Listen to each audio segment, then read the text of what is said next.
Good evening, Crimson Tide Nation, and welcome to the 31st edition of the Alabama Crimson Tide Live call-in show from Jeffrey at Only Talk Sports and myself, where we take your calls on the Alabama Crimson Tide, all right here on Alabama at the Voice of College Football and on the Voice of College Football X account. All right there. Let me tell you something, folks. You're going to be hearing about some wild, wild news. Good news, bad news, ugly news. But we take your calls on the Alabama Crimson Tide. Stay tuned. You won't want to miss it. How you doing tonight, good buddy? Doing pretty good, Jackson. Excited to be back for the 31st edition of the call-in show. And, yeah, I mean, even though we're kind of in the dead of the offseason, right, starting to kind of build toward getting closer to college football. You're seeing top 25 lists. You're hearing off-season talk. It's starting to heat up, but it's still kind of, a little bit of a dead period right after the NFL draft. Still some people are talking about that, but still always tons of stuff that we can talk about. Even if it's not Alabama, we'll talk about something. But, yeah, definitely we got a lot of stuff we can dive into, and definitely can't wait to take some of your calls to break it all down. There we go. And we'll put up a poll at some point before the night ends on which position, Mount Rushmore, you want us to do next. But first, the YouTube memberships for Alabama with the Voice of College Football for $2.99 a month. You can become a Crimson Faithful member.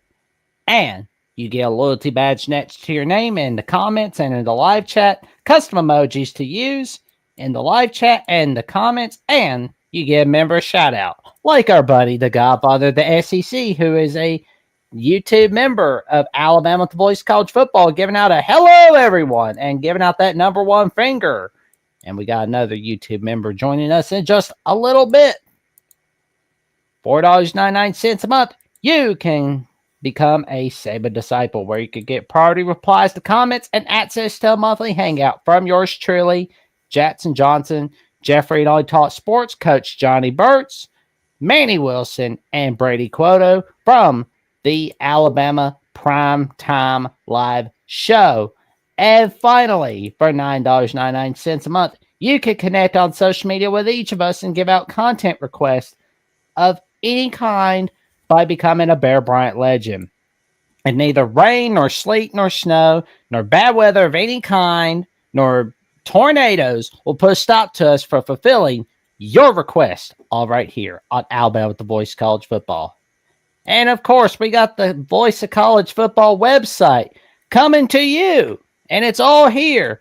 You got the latest news from Matt Zemek, Alec Keyser from Indiana with the Voice of College Football, Leanne Herring going over Nick Saban's new role and the future of college football, Kansas State losing their strength and coordinating coach, much more.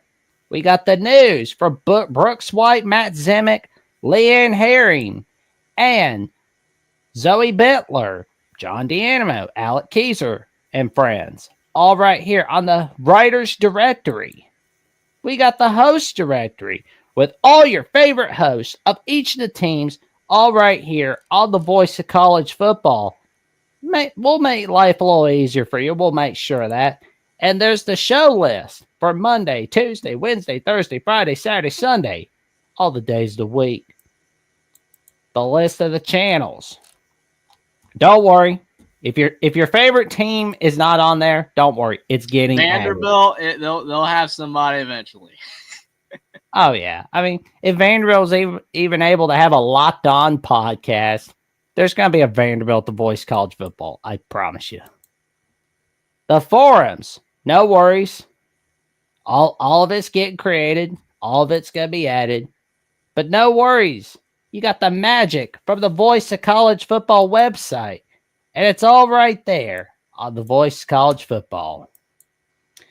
And we got our first call of the night from our YouTube member, Alabama Richie. How you doing tonight? How you guys doing tonight? Oh, we're doing fantastic. How you doing tonight, good buddy? Oh, not too bad. I told Jackson that I was going to buy the membership here, and then I hit him up and said he sent me the link, and so it wouldn't let me do it at first, but I got it to work, so I'm happy to be a part of the ride, your 31st show, and I'm going to have to do what Pat McAfee normally does and Yeah. 31 shows is incredible. I appreciate you guys it. for sure. So, my thing tonight I was going to ask you guys is this. So, Ryan Grubbs came out with that interview because they were asking us I was explaining to an Auburn guy last night on our show football foreplay. I know Jackson's showing foreplay a few times. And I was explaining to this guy that it's like he was talking about he doesn't have any faith in our program. Now we have the bore, and I said you got to give the guy a chance because it's hard to succeed a legend. I said look at who succeeded Bear Bryant. It was Ray Perkins. The boys is the guy that followed Gene Stallings, who I got the pleasure to meet at something called All Sports we do here, where they pick some significant guy. They pay him for his hotel and accommodations, and I got to meet him. He had a great speech. Didn't have any notes. He memorized it, but it was just an outstanding speech. Got to meet Mr. Stallings.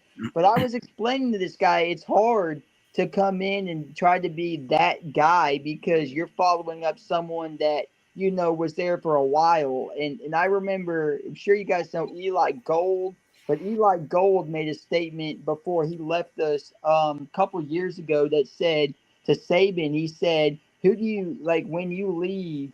Do you think it'll be hard for the next guy? He said you just have to get the guys to buy into the culture of what you're trying to do. And I know I have a lot of faith in the board, but to say we're going to be absolutely not it is kind of far fetched to me because I don't know. I'd like to see your thoughts. And then also, next one I had was should Ty Simpson? I know he will possibly be starting this year because that's who they're leaning towards, and they want Keelin to follow suit. But should he start preparing for a backup plan if the NFL doesn't work out for him? Because on the list of quarterbacks for 26, he's on the list, but he's on like 4 or 5 pages after the first and second round of quarterbacks. So I was curious to see what you guys thought. Yeah, I mean, it's definitely an interesting, dilemma going on with the Ty Simpson stuff because I was of the mind that Keelin Russell was going to start. I felt that, with his hype and, just overall, like, the nature of college football is trending where, like, if you don't start a guy immediately, he's gone. So hopefully what ends up happening, since it does seem like Ty Simpson is the guy, because they're heavily leaning towards him. Like, that's just the way all the articles, all the things that the coaches are saying, like, I can't deny it anymore. Because, like all the headlines, everything that's being said, it seems like Ty Simpson's going to win the job. Something could change, but it looks like it's going to be him. Hopefully Keelin Russell is okay with that and that he stays. That is the key because, Ty Simpson's not going to be there forever, and you don't want to lose a guy that you've recruited and now he's in your program and he's developing behind a guy. You don't want him to leave. So that used to never be a problem, but now it is because of the NIL and the portal era. So hopefully, best case scenario, Ty Simpson does well, moves on, and then Keelin Russell can take the reins after the fact. But to get to your other point about Alabama dropping off, they've already dropped off. We know that we're not at the top anymore right now, but I still think we can get back there very quickly. But yeah, following up Sabin, no one was going to be able to do that at all. It's just not even feasible, especially with how college football has just trended in this money-filled direction this fast. You see the Big Ten financially right now is ahead of the SEC, and that's why the last 2 winners have been for the Big Ten. I think it's a direct correlation. I know a lot of people don't think it is. It's like, oh, it's not always about money. Why is it that the SEC the last couple of years kind of seems down? LSU not doing well. Auburn sucks. Florida sucks. Like, all these programs are just bad. They're flat out bad. Then you have Georgia, Bama, and Texas. That's about it.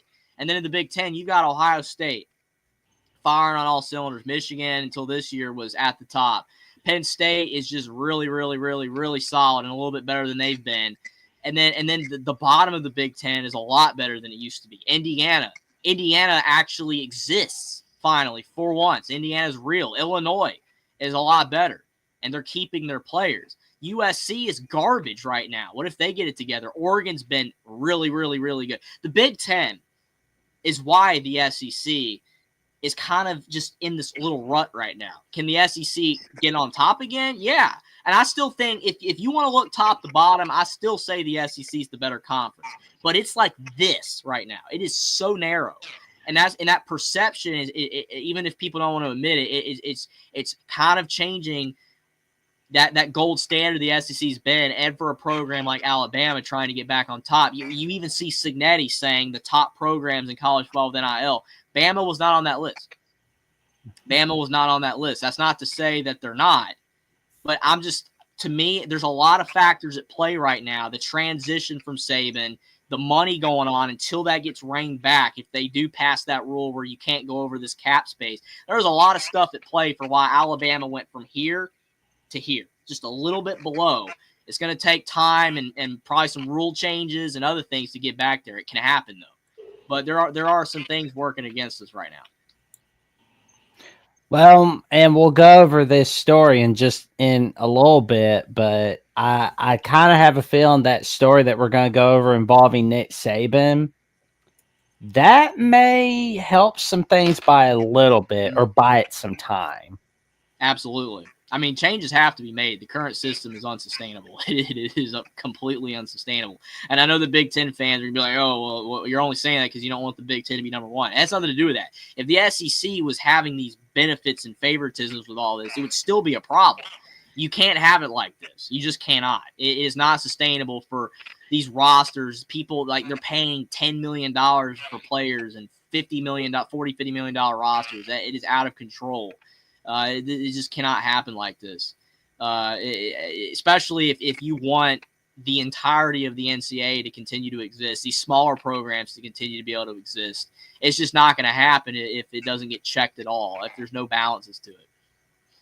Yeah. Absolutely. And one of the things that you brought up about us is, yeah, it was like us, Texas, and Georgia, and then you said about Florida, and I think I've said this a couple times before, but DJ Lagway saved his coach's job. Mm-hmm. That's straight up what it is. You can't sit there and convince me that. See, Graham Mertz got drafted in the draft this year, but my problem is, and the only reason why they drafted him, in my opinion, is because he's got size to be a backup quarterback. That's the only reason why he was drafted. But to start, it just didn't. It's not going to happen. How did Curtis Rourke, even with the ACL, and Quinn Ewers, how did they get drafted behind?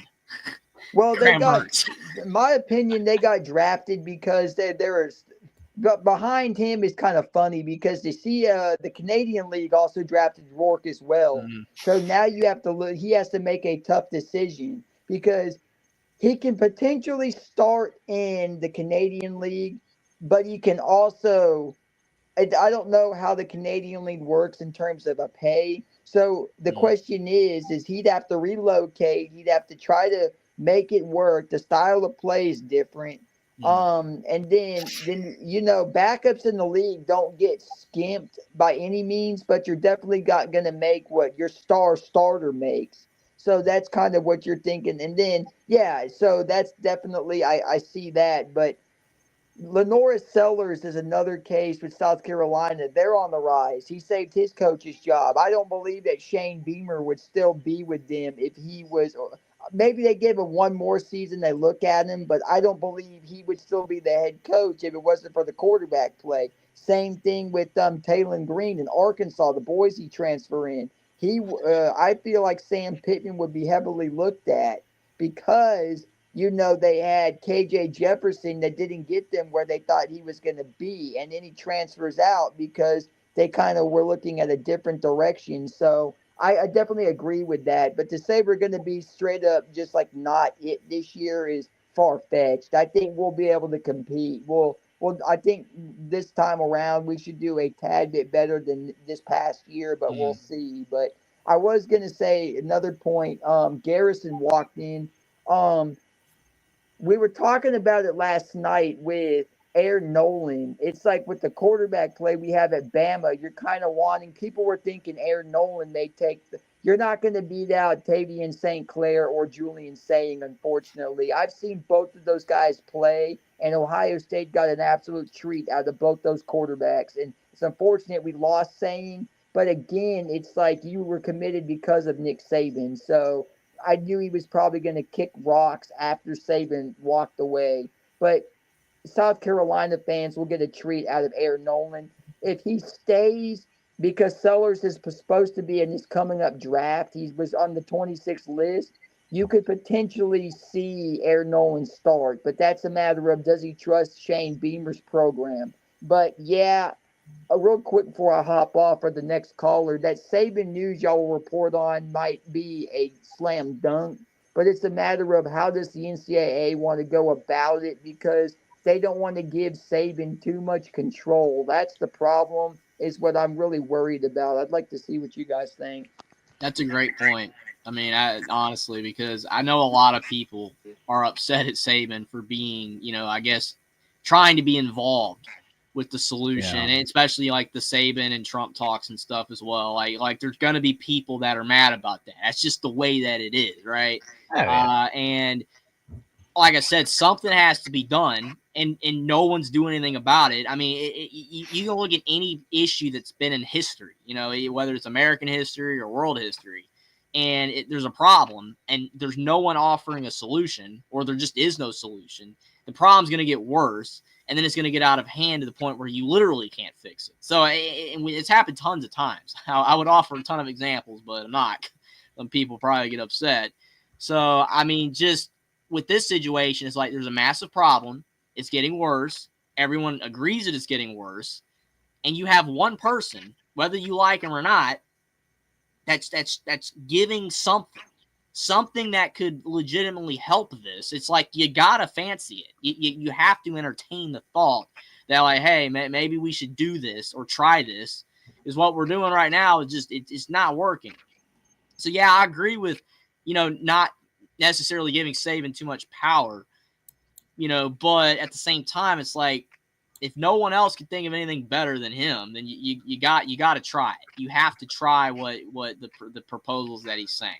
Because again, no one else is saying anything, and that's the major issue. I mean, a lot of us have opinions on this stuff and how to fix it, but we don't have any power. You have to have power to make change. If you don't have power, then all of us saying what we're saying doesn't mean anything.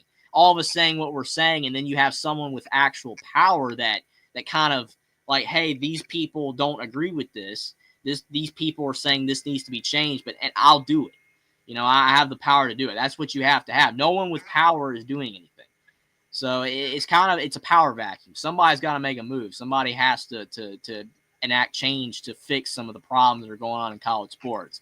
And if Saban's the only one that's doing it, then you have to do it. So whether people like it or not. There we go. And Richie, what magic have you got going on this week? And and did you tell the news on air, or like I know you told us off air, but you got some good news. The basic news was that I paid the membership and that the transcript made it. So I'm going to do a big announcement if I get accepted. I'm just waiting. Her name was Emily, so shout out to her. She works with the admissions department, so shout out to her. So yeah, I'm excited. Oh, that's right. You did do the announcement. My bad. Yeah, it's all good. So they just needed it sent in without the seal being broken on the back. And I sent it in electronically, like through with my scanner at work, and that's not what they wanted. Lady thought it would be okay. That was the advisor, but I'm gonna have to hopefully meet with somebody if they accept me and go from there. But yeah, to wrap it up, I really like the talk because it makes sense, because I thought about it as you said that if Saban's not the only, if he is the only solution we have, then you're gonna have to give it to him. I mean, because people keep having these jokes of, oh, Saban should run for president, write him in on the ballot. It's like Saban is at one point, Sabin was one of the, like, and I don't mean this in a bad way, but Sabin was looked at. I don't know. I'm reading his book, and I didn't even know this, but when he was at Michigan State, he literally got into it with one of the guys at his home because he asked him, what did people really truly think of me? And he said, well, people don't really like you, unfortunately. And he said, well, you know what? Screw you. I'm going to do my own way. And I think that's what made him as significant as a person as he is. And I'll say this and stand on it. I like Nick Saban regardless of what people think, because he definitely brings a lot to the table. And he's a wise guy, whether you like it or not. And I don't put the politics towards it. I just look at you're just doing a job that you love to do and you're blessed, and there's always going to be chirping birds around it, so no one's ever going to be happy or right or wrong or I just think that it's a matter of, if you are doing it and the product still comes forward, then I think, or to fruition, I think it's, but yeah, I think someone else is going to have, we need change, and it's going to get worse, and I could go on like you said, brother Jeffrey, but I piss people off, and that's not what I'm here to do. But I appreciate everybody that listens in, and appreciate y'all having me as always. I love the show and happy to support. I I appreciate it a lot, appreciate you Richie. supporting us, Definitely good buddy. hope the acceptance goes through on that. Absolutely. For Oh man, we are pulling for you, good buddy. Thank you And very, very we much. thank you very much for calling in, and we'll definitely be seeing you soon, good buddy. Yes, And sir. check Thank out you guys. Alabama Richie.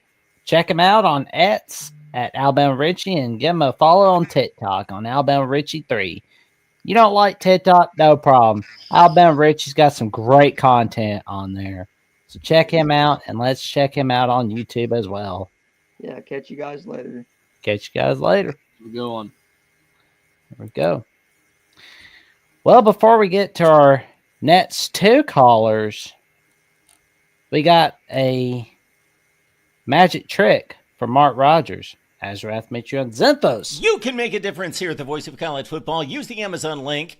Financially contribute to the Voice of College Football without spending a penny. Same shopping experience. It's easy. Go to any video on any channel. Go to the description section and grab the link right next to the capital letters that say Amazon. Use that link, and Amazon will instantaneously convert to your account, settings, history, everything intact, just like whatever link you use right now. No difference.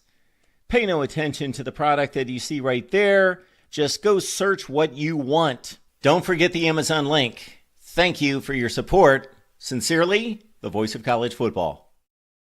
Shop on Amazon using the link. Support the Voice of College Football. You don't need to buy the product display. It does cost you a penny, and you get the same shopping experience, especially with Mother's Day coming up. That last second gift this Sunday.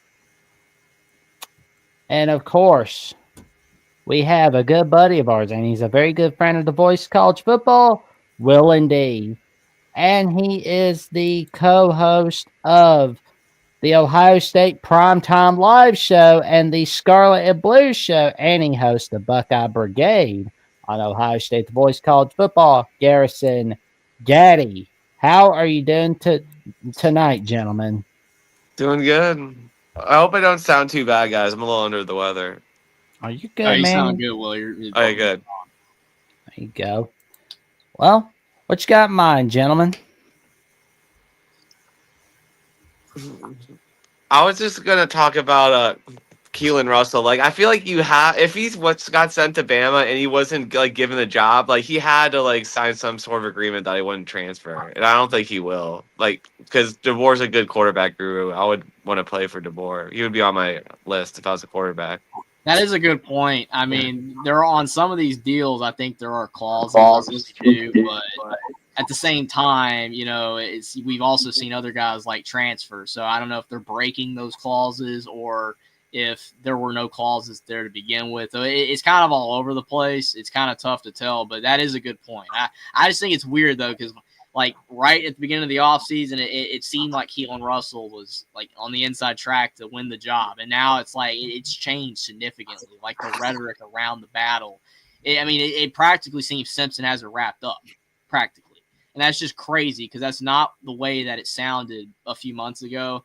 But yeah, I hope that's the case. I think it's kind of sad that if there is a clause that you have to have one, like, hey, Russell, yeah. you're not going to transfer, like because you signed this clause. Like, I think that's kind of dumb. Like, it should just be you wait your turn. That's the way it used to be, but that's just not how it is anymore.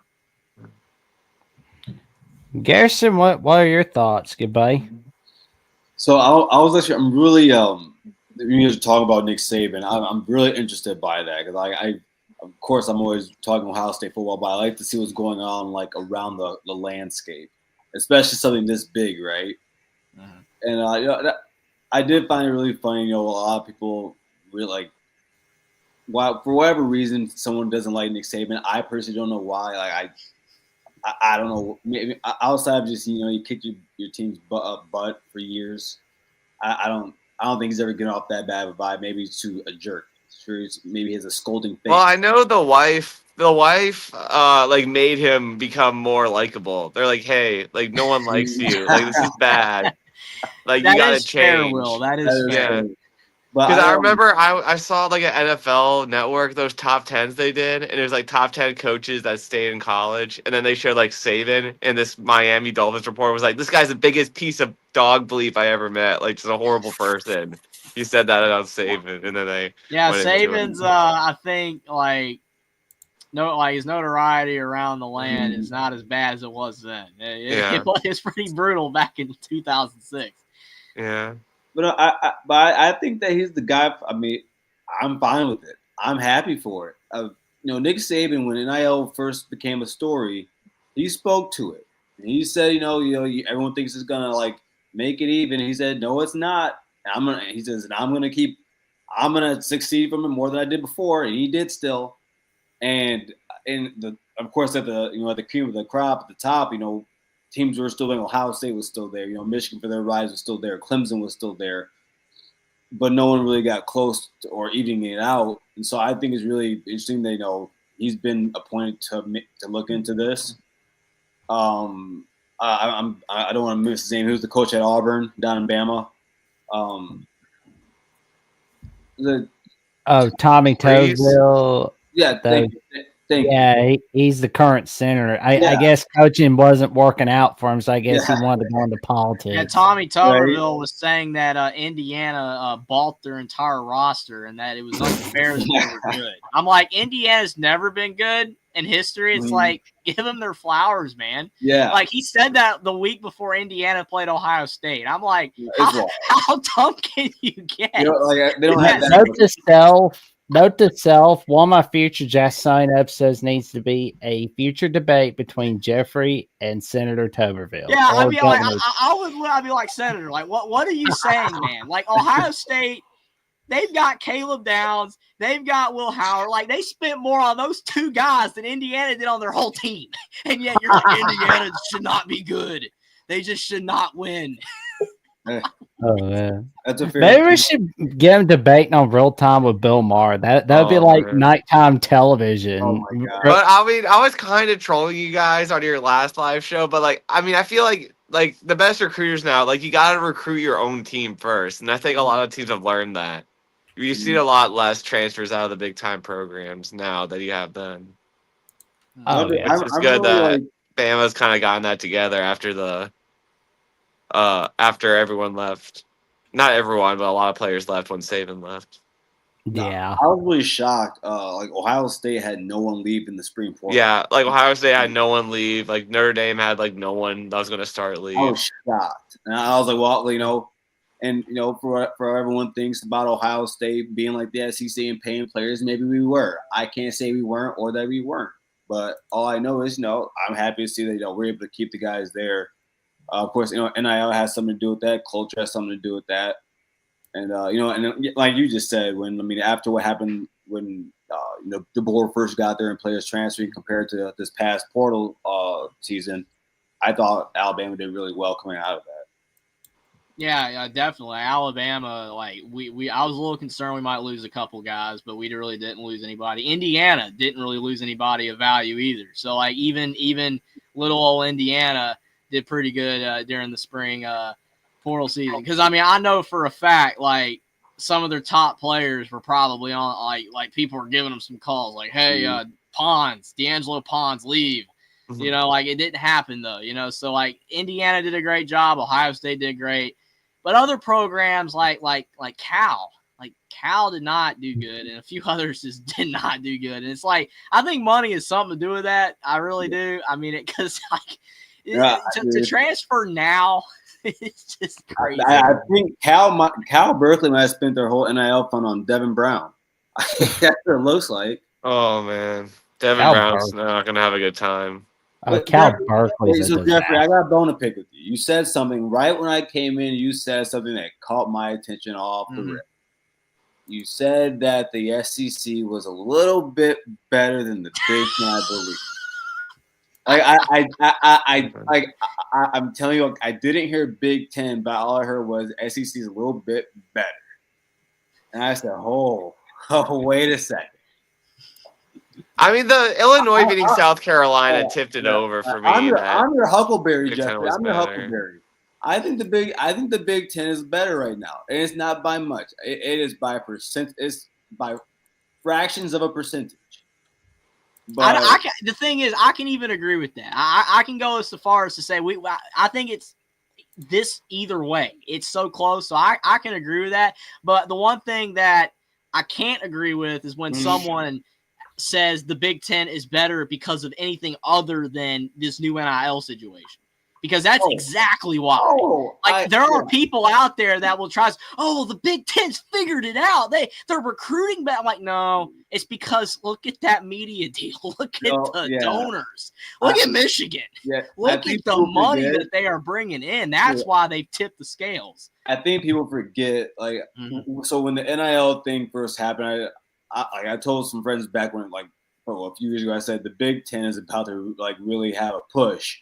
Because I think a lot of people forget is how much, compared to the ACC schools, the Big 12 schools, and the SEC, how much money those Big 10 schools have from having the Big 10 network, from then going with Fox and FS1, and then the new media deal they have now. Mind you, you got the University of Michigan, which, as a Buckeye fan, pains me to say, but I also pay taxes to that university, so I can say this. The University of Michigan is the most important public university in the United States. You have Ohio State, which is has the largest campus in America, next to Texas. Penn State has the most alumni. Yeah, Indiana has a big alumni base. It's a lot, dude. That is the sole reason why the Big Ten has had this emergence. Is not because we have some good recruiters, but money is Jeffrey. You said is the main reason. It is such a big deal, because it's flipped overnight. Because prior to 2-3 years ago, the SEC had such an advantage. You would see Mark Rogers making videos on his main channel. He would rank the conferences. I love those videos that he does. Yeah. And 2-3 years ago, the SEC, he's it is no contest. The SEC is so much better than every other conference. They're dominating. They've won 17 of the last 20 national championships. It's no contest. And any Big Ten fan out there that would was that what it go was? on there. Is that what it was? Yes, it was that bad, right, Will? It was 17. It was, when Florida upset the Buckeyes, that really set the course for the SEC. Yes, the SEC just won every year. I saw Clemson twice, Ohio State won it once. Florida State, Clemson winning it, and then it was Ohio State 17 of the last 21 or something. Well, after the year after Florida, LSU beat us the next season for it. Yeah. So the SEC is dominated, and like Mark would say, any Big Ten fan that came on and would debate him on it, he's like, look at this, just these basic stats. It's not even close. Look at the draft picks. Look at the national championship winners. Look at the head-to-head results. It was no contest. Now in the last 2 to 3 years, Big Ten's right there. It's either SEC by a hair or the Big Ten's overseeded. Again, it's so debatable at this point. But I think, honestly, the fact that the Big Ten, with all this extra money, is still, if you want to say they're ahead, it's by this much, that's still not good. It's the SEC is going to figure it out. Especially if these rules, just say the rules change where they have set caps, the SEC is going to have an advantage again. Because where does the talent come from? It comes from the South. That's the deal.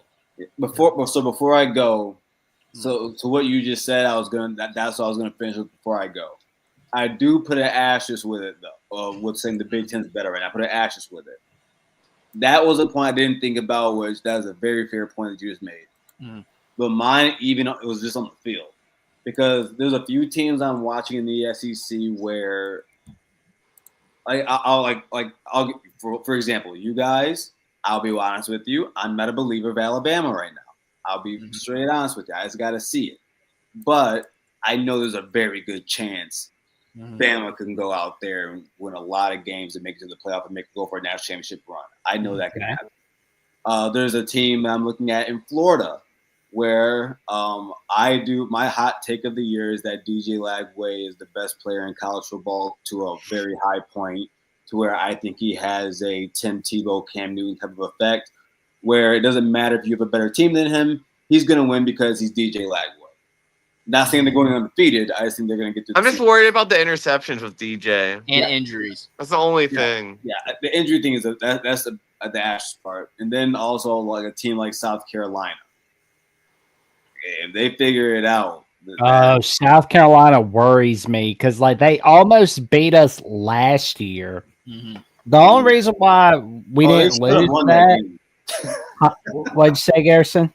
I think they should have won that game. South Carolina should have won that game. Yeah. They should have won that game, and they should have won the LSU game. The LSU game, they got screwed out of that game. Everyone knows. South Carolina should have made the playoffs, legitimately. Yeah, of all the teams that were on the outside, and I'm even saying that as an Alabama fan, of all the teams that were on the outside, South Carolina should have made the playoffs. That's my opinion, because the resume and what they did, and they were this close. That LSU game, again, they got screwed out of that game. They should have made the college football playoff. Ole Miss shouldn't have made the playoffs. Really, we shouldn't have either. I mean, we lost to two garbage teams. And I know Ben's going to, said South Carolina lost to Illinois. South Carolina was not South Carolina in that game either. They just were not. I mean, we're not. Oh, man. He is just blowing smoke on South Carolina's momentum. But all right, guys. Well, they had no motivation in that game. Is why they didn't play good. Like Alabama lost to Michigan. Did anybody watch that game? All of our players played, and we still just didn't show up. We sucked in that game. Michigan beat us. They threw for 80 yards. They did nothing in the game, and we just gave them the game. We gave them the game. We did not even try in that game. So yes, motivation matters. There we go. Well, Garrison, you got some magic cooking up on Ohio State at the Voice College Football and on the. And you got the Scarlet Blue show cooking with Bryce Sack. Yep, yeah, that'll be coming back here soon. Also, Bryce is now also on the Bush College Football for Michigan, the Victor Show. So check that out. Jackson, did I tell you about the big news? I'll text it to you, Jack. All right, man. We got some big news, Jack. Oh, you know what? One second. Just stay right there. I got a feeling this is going to be good. 1 second. Wait. There we go. Just give me a second here.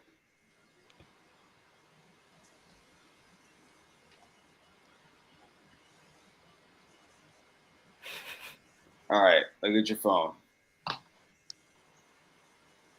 Oh my God! Awesome. So big news coming soon, but going to announce that. But I will be watching like a hawk for that.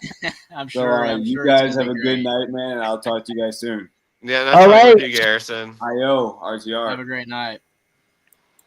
There we go. That was Garrison Gaddy from Ohio State at the Voice College Football and the Scarlet Blue Show.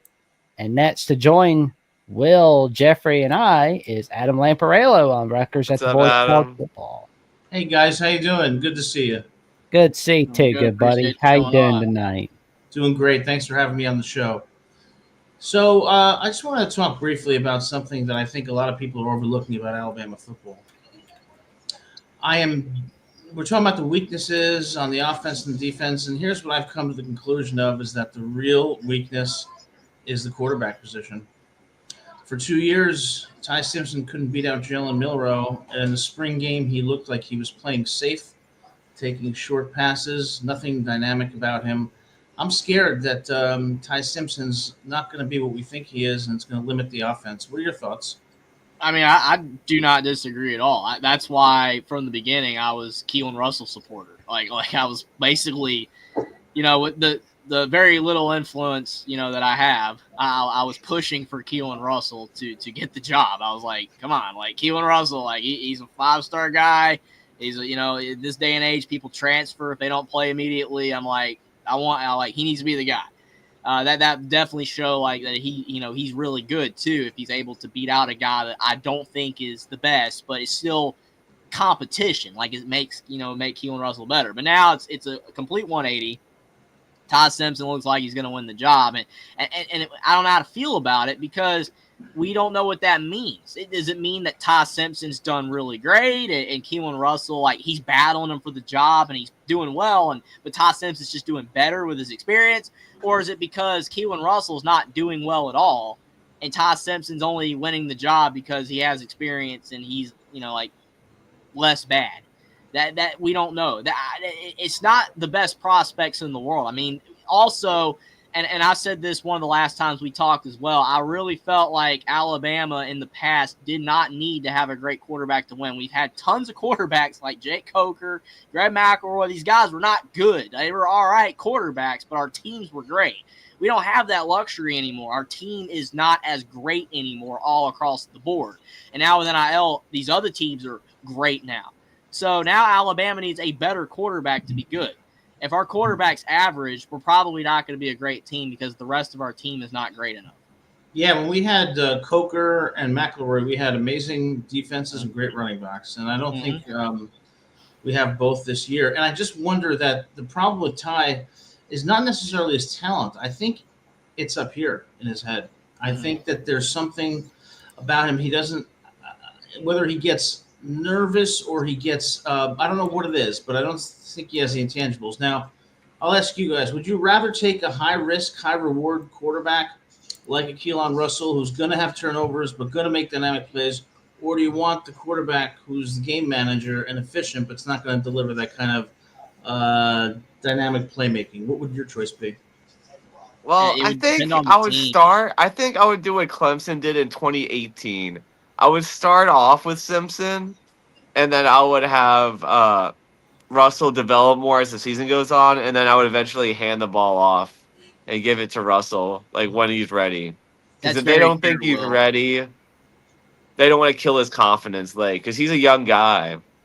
So and how realistic is it for a freshman to master Alabama's playbook and be able to deal with the defensive schemes they're going to face in the SEC? Is that too much of a jump for any freshman, except for maybe Trevor Lawrence? And I mean, Bryce Underwood is the best prospect since Trevor Lawrence. Like, that's how big of a like everyone, like Lawrence was like can't miss back then too. Yeah, he was amazing. Well, I still think Bama makes the playoffs this year, but I think their odds of winning the national championship is going to depend on quarterback play. So, if Simpson's a game manager, I don't think we win the national championship. I think if Russell develops, or even Austin Mack, then I think we're going to be very competitive. But at this point, what I see is a first-round exit or maybe a quarterfinal exit from the playoffs, unless we develop a strong quarterback. Thanks for having me on, guys. Good to see you. Thanks for coming on, Adam. Check out Adam Lampereello on SC Trojans on @/Twitter and on Adam Lampereello on Instagram, and sub up to Rutgers at the Voice of College Football. Thanks. He brings the magic with Gabriel Pickup, the underrated version of Shams from ESPN. I definitely think it's a underrated point though. Like which one would you rather have? And like I said, I think it depends on the team. If Alabama had is just this dominant team on paper, like on defense it's elite, like the best in college football, and our receivers and running backs were just stacked, right? And O-line was stacked. Then Simpson would be perfectly fine. You could go with that. You don't want to risk it with a guy that's going to be all over the place. You just want that guy that's going to not screw up. Simpson just goes out there and is a game manager. That works. But I don't think Alabama has that type of team anymore. I just don't think that, and that's what worries me about having a Ty Simpson-like player. If he doesn't do anything to wow you, and all he does is go out there, throw for 200 yards, 2 touchdowns, and that's it. I just don't know if that's enough. I really don't know if that's enough, and that's why, again, I was pushing for Russell, because I think that he gives you a shot to be better. Even if it doesn't happen, at least you have Simpson as a fallback guy. Whereas if you just give it to Simpson, Russell, either he didn't pan out yet, or you wanted to give Simpson the job because of the fact that he's the experienced guy and he's just all right, then you're kind of limiting what you can do. Because I don't think the team is good enough to really get by with an average quarterback. But again, I could be proven wrong.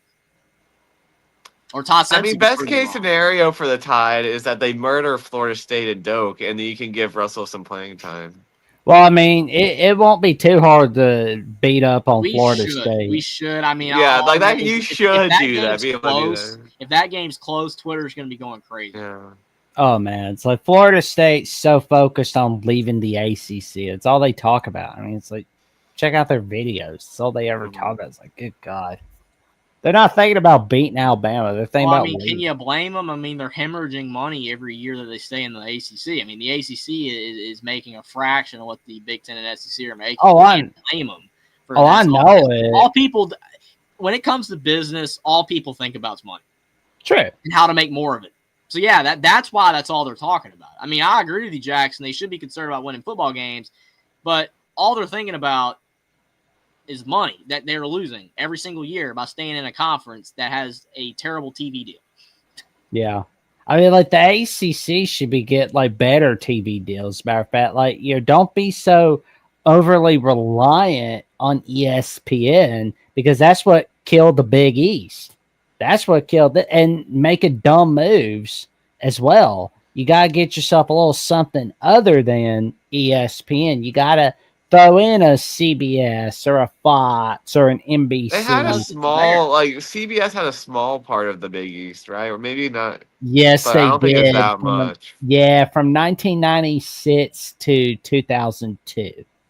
I mean, It makes no sense not to utilize all of the networks that exist. I mean, there's so many networks that broadcast sports, and there are time slots for more games to be, broadcast of other conferences. It doesn't make any sense. I mean, antenna television, even though antenna television is dead, it's still they're the most popular network. CBS, NBC, ABC for games. I mean, I've been to places before where they don't have ESPN. ESPN's practically everywhere, but sometimes you only have those regular cable channels, those old classic channels, right? And it's like those games, you just turn it on. It's like, it don't matter where you are. You could be in a literal middle of nowhere, and you're probably going to have CBS on the TV.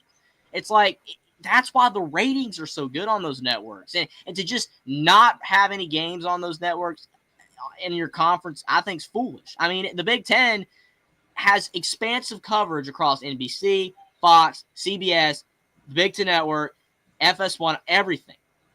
They have it everywhere. And then the SEC and ACC is practically it's just ESPN now. And it's not really hurting SEC too much because of the fact that they have a great deal, monetarily, but the ACC has a terrible deal monetarily, and they have no other options. And now that the SEC and the ACC are both on ESPN, the SEC is getting overshadowed because guess what? Your primetime game is mostly the SEC. And then guess what? The ACC is on ESPN too. Or it's on the AC Net. You see what I'm saying? Like, they completely screwed themselves. It is awful. That's why they're so reliant on Notre Dame. Oh, yeah, they have CW. Yeah, definitely, Troy. That will definitely help the ACC. I mean, I know so many people that watch the CW. None. Only with college football put up with CW. A lot of people don't even have it. Yeah. Some people do, but some people don't. It's just bad. It is so bad. I mean, it doesn't take a rocket scientist to know that it's better to have more options. Having more options is always usually a win. And the ACC has no options.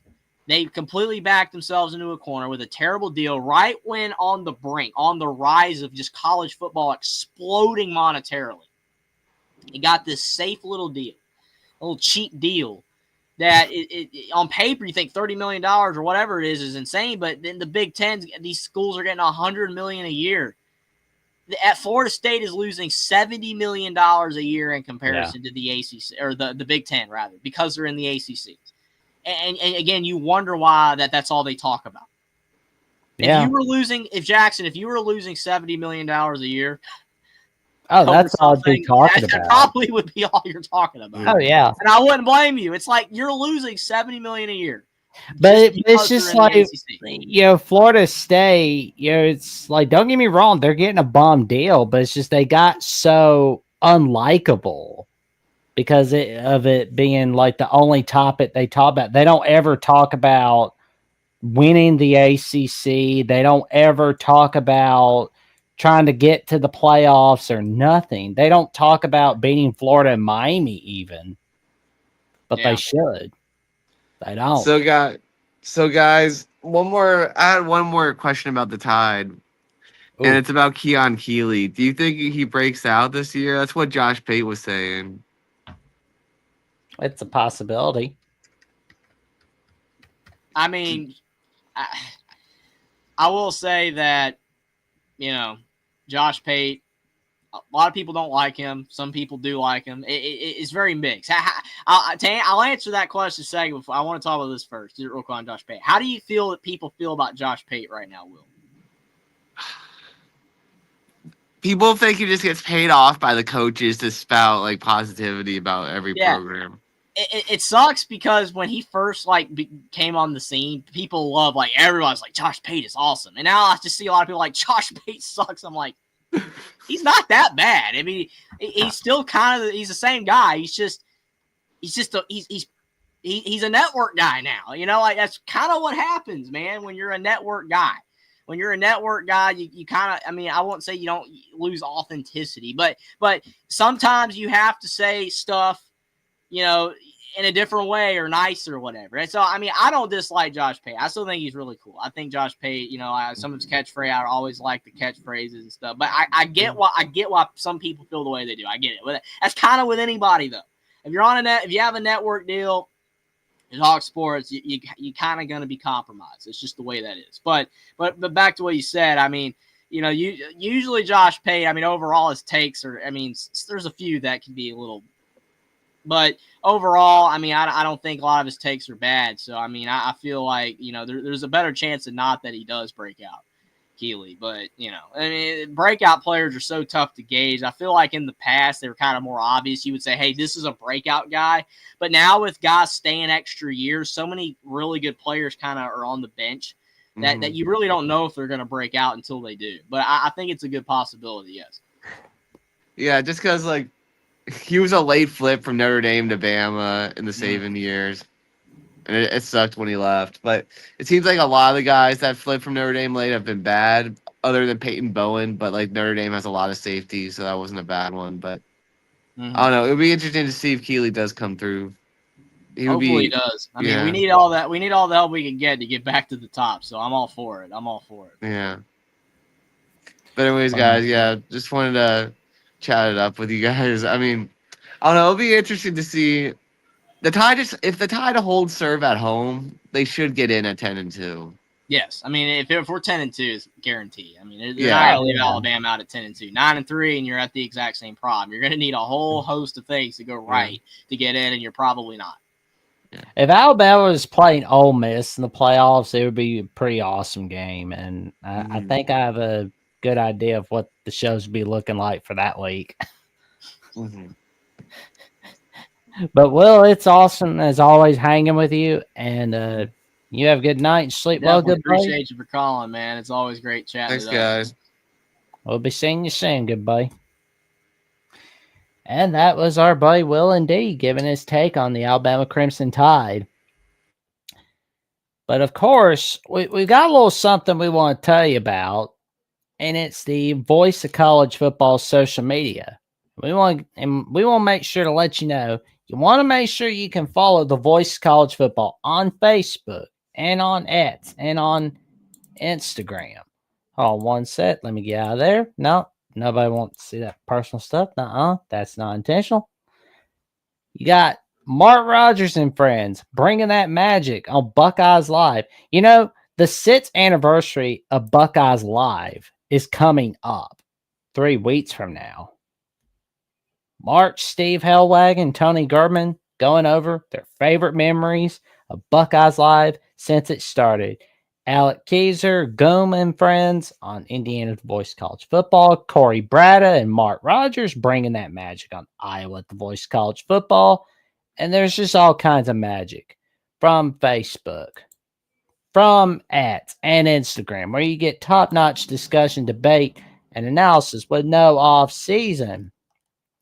And what do you know? We're breaking the fourth wall once again, all right here. And our buddy Mark Rogers was on Locked On Oklahoma State as a special guest with Cody Stovall. And I can tell you right now, seeing Mark Rogers as a guest is kind of like two great things happening. The two great things are seeing your favorite teacher at the grocery store or hearing Tom and Jerry speak on a cartoon.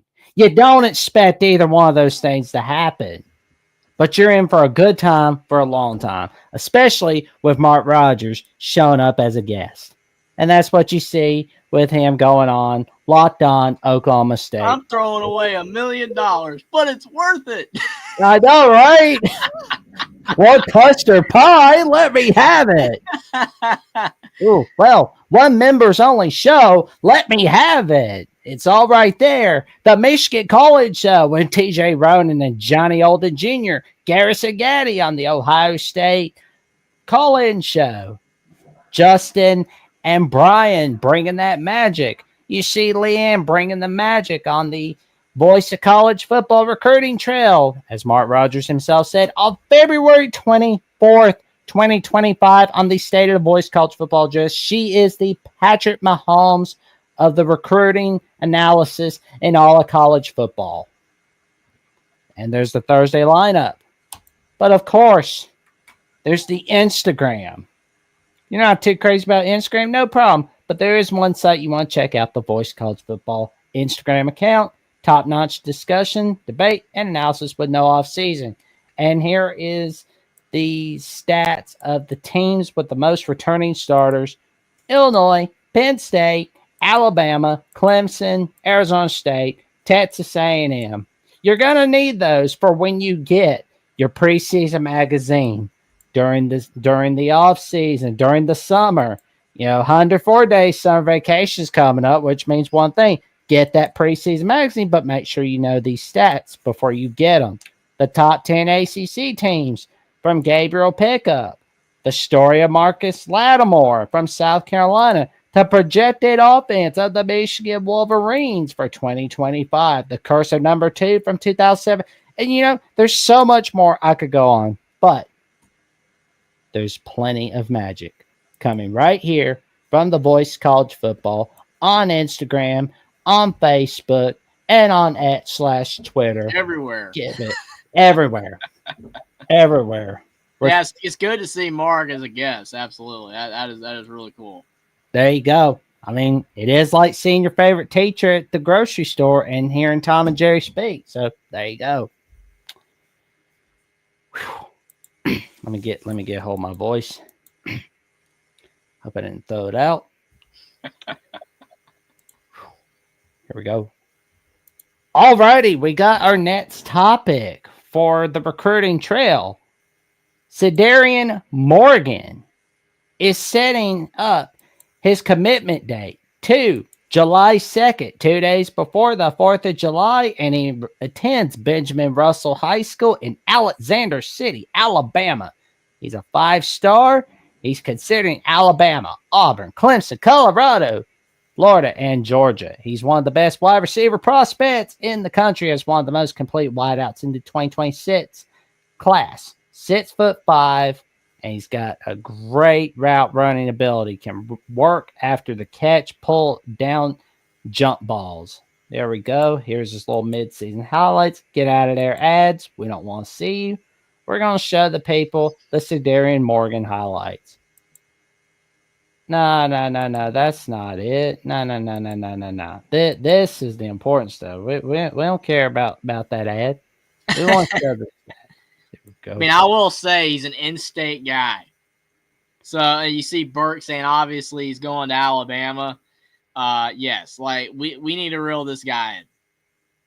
No Yeah. Georgia, because like you look at the other contenders on that list. You had Auburn, you know, they're struggling. Those other schools, Colorado, I know with Dion, you know, and all that stuff going over there. But no, Clemson, Georgia's like the team, right? But there's like in-state guy. This would be a huge get for us. So absolutely, Alabama needs to lock him in to go to Bama. Ooh. Oh, he's making some top-notch catches on these plays. Ooh, that's nice. There we go. You can tell he's really good, man. That's why he's rated the way that he is. You know, as a 5-star, one of the best receivers. Ooh. Oh, man. Ha! Nobody's getting him. And he's going to be a senior this year. Yeah, he's much better than that camera angle. Oh, man. I'm glad. He's a tall receiver, man.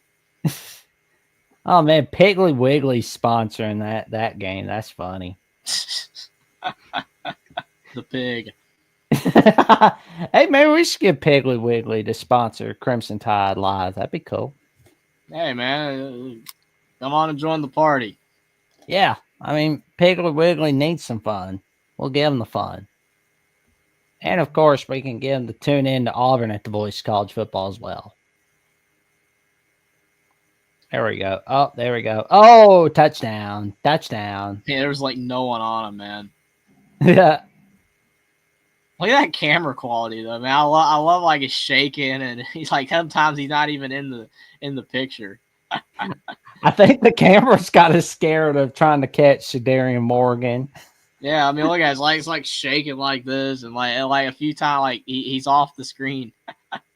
I think that camera must be 6.5 years old. Yeah. Oh man. Oh, there we go. There we go. Like, Oh, where is he? Oh, there he is. There he is. It's like he just disappears. Oh, the camera catches up. Well, I camera. know this is high school football, man, but this is not good camera quality. No. But what were they scared of? I mean, like you're holding it like this, like the camera's bent. Yeah, but even with the rough quality, the talent is undeniable. oh man. Boom. I don't see what you can do with 2 guys on them. Like, yeah, that'd be cool. Yeah, I mean, having a lot of great receivers, man. I mean, again, like when we had the quartet, it just makes it so tough for defenses to be able to even stop it because you can't double. You can't double one guy because the other receivers are great too, you know? And so if you only have one great receiver, then you can double them. So the more great receivers that we can get, it would definitely make us more dangerous like we used to be. Oh, yeah. I mean, it's too bad we didn't get the young man that eventually committed to Ohio State on Sunday, but that's okay. Yeah, it's unfortunate. Can't get them all. Nope. That's why you move on to the next one. There we go. Oh, man. Oh, Corbat's pressed all over the place. Yeah, he's not really getting protected all that well. No, he's not. But there we go. There's Mr. Morgan again. Boom. Woohoo! Oh man. Oh, you're a little late there, partner. There you go. Yeah, don't be trying to get me. That's what he's telling me. This is my house. Yeah, like Troy V says, you say unfortunate, I say woohoo. I'm sure. That's okay. There you I go. would be too. I mean, it's a big win when you're able to, get a great prospect. Oh yeah. Oh man, it's Morgan. Boom. Roll Tide. Sorry, George Pickens is a Cowboy. You're good. Oh man, that's funny. Yeah, he's never gonna win anything now that he's a Cowboy. No, I mean the Cowboys, man. They just keep making all the wrong decisions. It's insane. Oh yeah. They're not as bad as the Panthers, but they're getting there.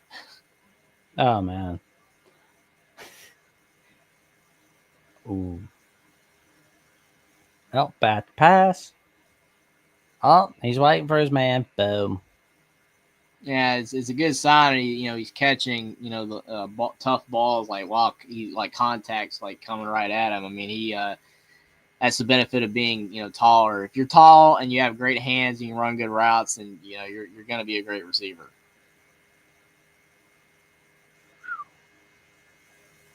There we go. Camera call. He's scared of him again. Yeah, I mean, it's just shaking so much, man. It's crazy. It's is it that hard to just keep it still? Maybe it would Piggly Wiggly again. Yeah, just have the camera on the pig instead of the game.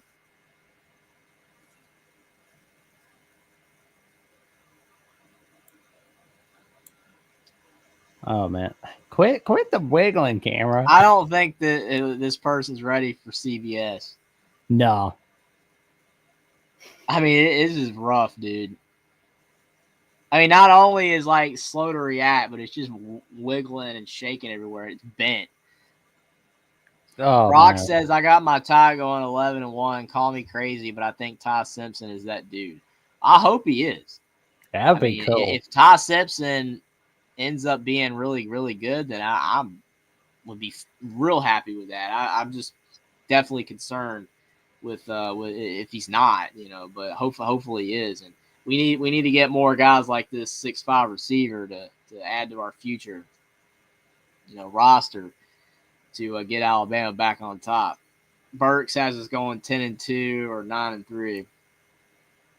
Yeah, I mean, it's I kind of think 10-2 for now. 10-2, 9-3, either or. I'm kind of leaning 10-2, but it could go either way. But yeah, if we're getting Sedarian Morgan, yes, I think we can 11-1 can be a real reality right there. We get back to 12-0, that'd be awesome. But 11-1 would be fantastic as well. Oh yeah, I mean it would be neat getting old Morgan. But of course, before we get to our next topic, while we wait for callers to come on in, Brock, who's your team for the NFC? That's what I'm wondering. Did he say he was a Cowboy or no? Yeah, that's kind of the way I was taking it. I mean, but it said sorry, George Pickens is a Cowboy. I don't know. He might be a Cowboys fan though. Is that what's in the chat? Profile? Yeah, the profile picture. I can't tell. Yeah, I see number 14 at the Cowboys. Yeah. I mean, all I know is the Cowboys, like I said, every year they just keep making bad decisions. I mean, they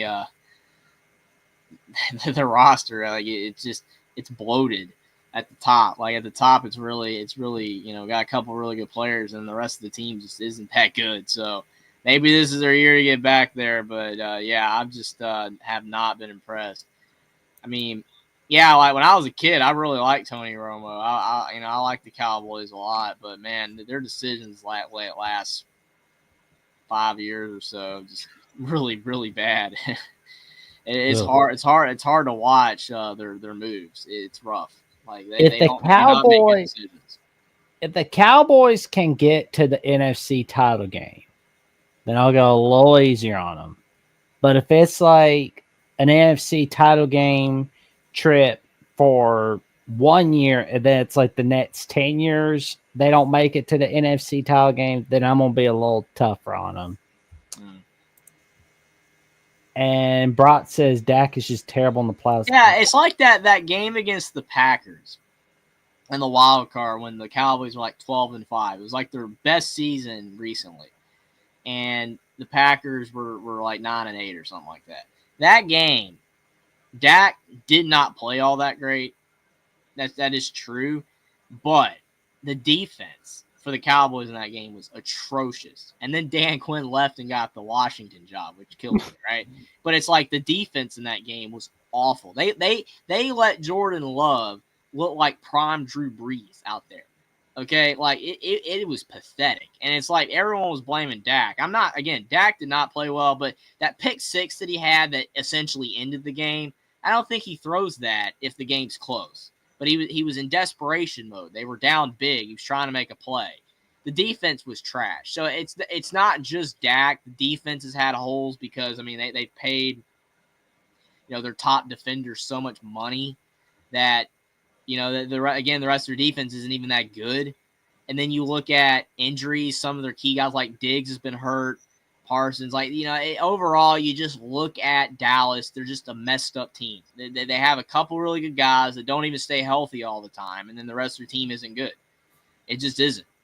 And that year that they were 12-5, that they were overall pretty solid. That was, again, they were better than they were this past year.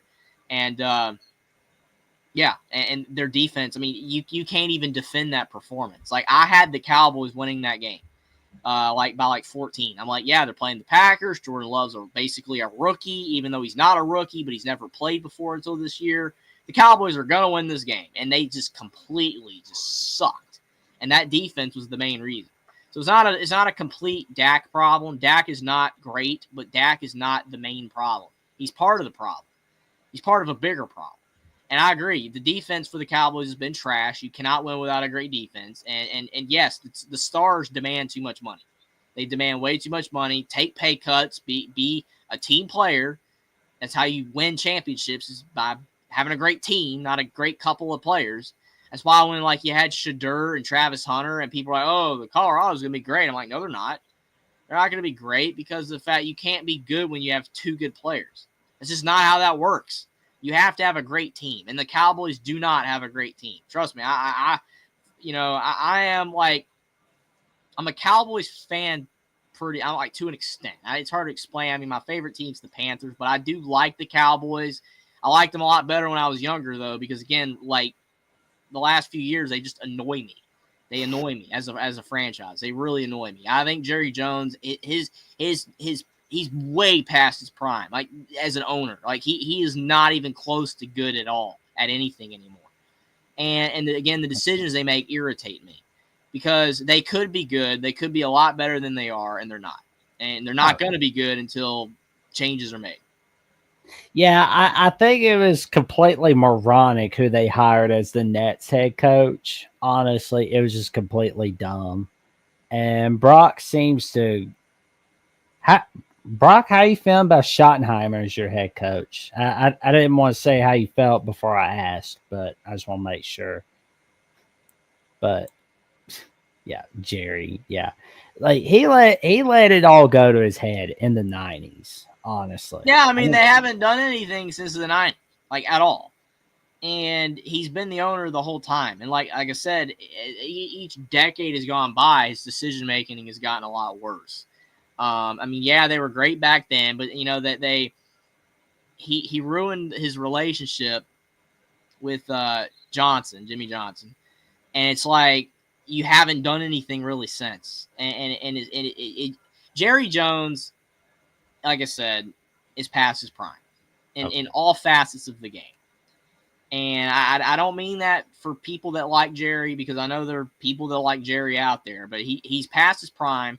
His decision-making sucks, and the Cowboys are a joke. They're a joke. I mean, they're America's team, and they don't win anything anymore. And the hype every year, I mean, they're like the NFL version of Miami. Like the Hurricanes in college football. Every year, they have a history. They won all these titles, and they're America's team, and they don't do anything. And for me, it's I can root for a bad team. I like the Panthers, and the Panthers, because I live in North Carolina, but the Panthers have just been awful the last 7-8 years. I still watch them. I mean, Tepper's he's trash, but I mean, I still watch him. I watch Indiana football and Indiana basketball, and they suck, right? Until now. Thankfully, Indiana football is great. Hopefully, IU basketball gets back. But it's not about that. What irritates me about the Cowboys is just because they're America's team. They're supposed to be good. They have a great history. And then they got an owner that's he's Jerry Jones. It's just annoying. Every game, he gets shown 100 times, which I have an issue with that. I've never liked that. It's kind of like the Taylor Swift gets shown every 2 seconds, and they show Jerry Jones all the time, They'll like John Calipari. You watch a game with John Calipari and they show his expressions every 5 seconds. It annoys me. I don't like that. So it's like when I watch a Cowboys game, I don't want to see Jerry's head every 5 seconds. I just don't. I mean, it's not that I just loathe Jerry. It's just I don't want to see Jerry. Like if I had to see Tepper every 5 seconds, it'd be annoying. Yeah, So, I mean, like ESPN, where it's like they keep like talking about the Lakers constantly, or like they were kind of curbing it, like toning it down a little bit. Yeah, with the LeBron retirement stuff, because it's like, we're not going to talk about it as much. We're going to make it seem like a great thing that the team that beat the Lakers. Oh, but it's like, yeah, we see it. You're not slick. I just don't like teams that get talked about every 2 seconds. It annoys me. You know, like I like the Celtics in the NBA. You know, I mean, the Hornets, I never get to see them because they're never on TV and they suck. But the Celtics, I like them because, I mean, my favorite team when I was a kid was the Ray Allen and Garnett and all that. Paul Pierce, Rondo. Again, it kind of shows my age a bit. But, you know, I like that team back then. And so I like the Celtics. But it's like I don't really feel like the Celtics get talked about all the time. Like, I know a lot of people hate them. I get it because they win all the time. You know, they're good, whatever. But I don't turn on, like, NBA news and it's like, oh, the Celtics. Like, yeah, you hear the Celtics, but it's like the Lakers. Even when the Lakers are crap, they still talk about the Lakers. Yeah. You know what I'm saying? And that's the way the Cowboys are. And I like the Cowboys. But I probably like the Cowboys better when Jerry Jones is not the owner anymore. I probably like the Cowboys better when they actually, like, stop sucking. You know what I'm saying? And it's like every year, oh, the Cowboys are going to win the Super Bowl. And it's like, no, they suck. Like, I would prefer it if the Cowboys just sucked without Jerry Jones and having NFL Super Bowl potential, whatever, or NFC title potential. Like, no. Like, I don't like teams that get hyped and then they stink. You know what I'm saying? Like Miami football. Miami football every year. It's like, oh, they're going to win the ACC. And they blew their shot. They blew their shot at the ACC title game last season. It was like... They completely blew it. I mean, it was honestly hilarious. Miami should have made the college football playoff. They had no reason on earth to not make the college football playoff. Yeah. And you know what? They did not make the college football playoff because they're Miami. They're freaking Miami. They blew it. And it's hilarious. So, yeah, or A&M. A&M is another one. Like every year, A&M. Oh, God. A&M gets talked about every 2 seconds. It's like they haven't done anything since gone with the Williams Theater. They got all this money, man. They couldn't even keep Buzz Williams. How in the world did you not keep Buzz Williams? Honestly. Like, are you out of your mind right now? Like, Buzz Williams just went to a team that their coach was complaining about not having enough money. Kevin Willard went to Villanova because, oh, we don't have enough money here at Maryland. And then Buzz Williams leaves A&M for Maryland. I think that kind of speaks to A&M a little bit. Like, A&M, you kind of blow.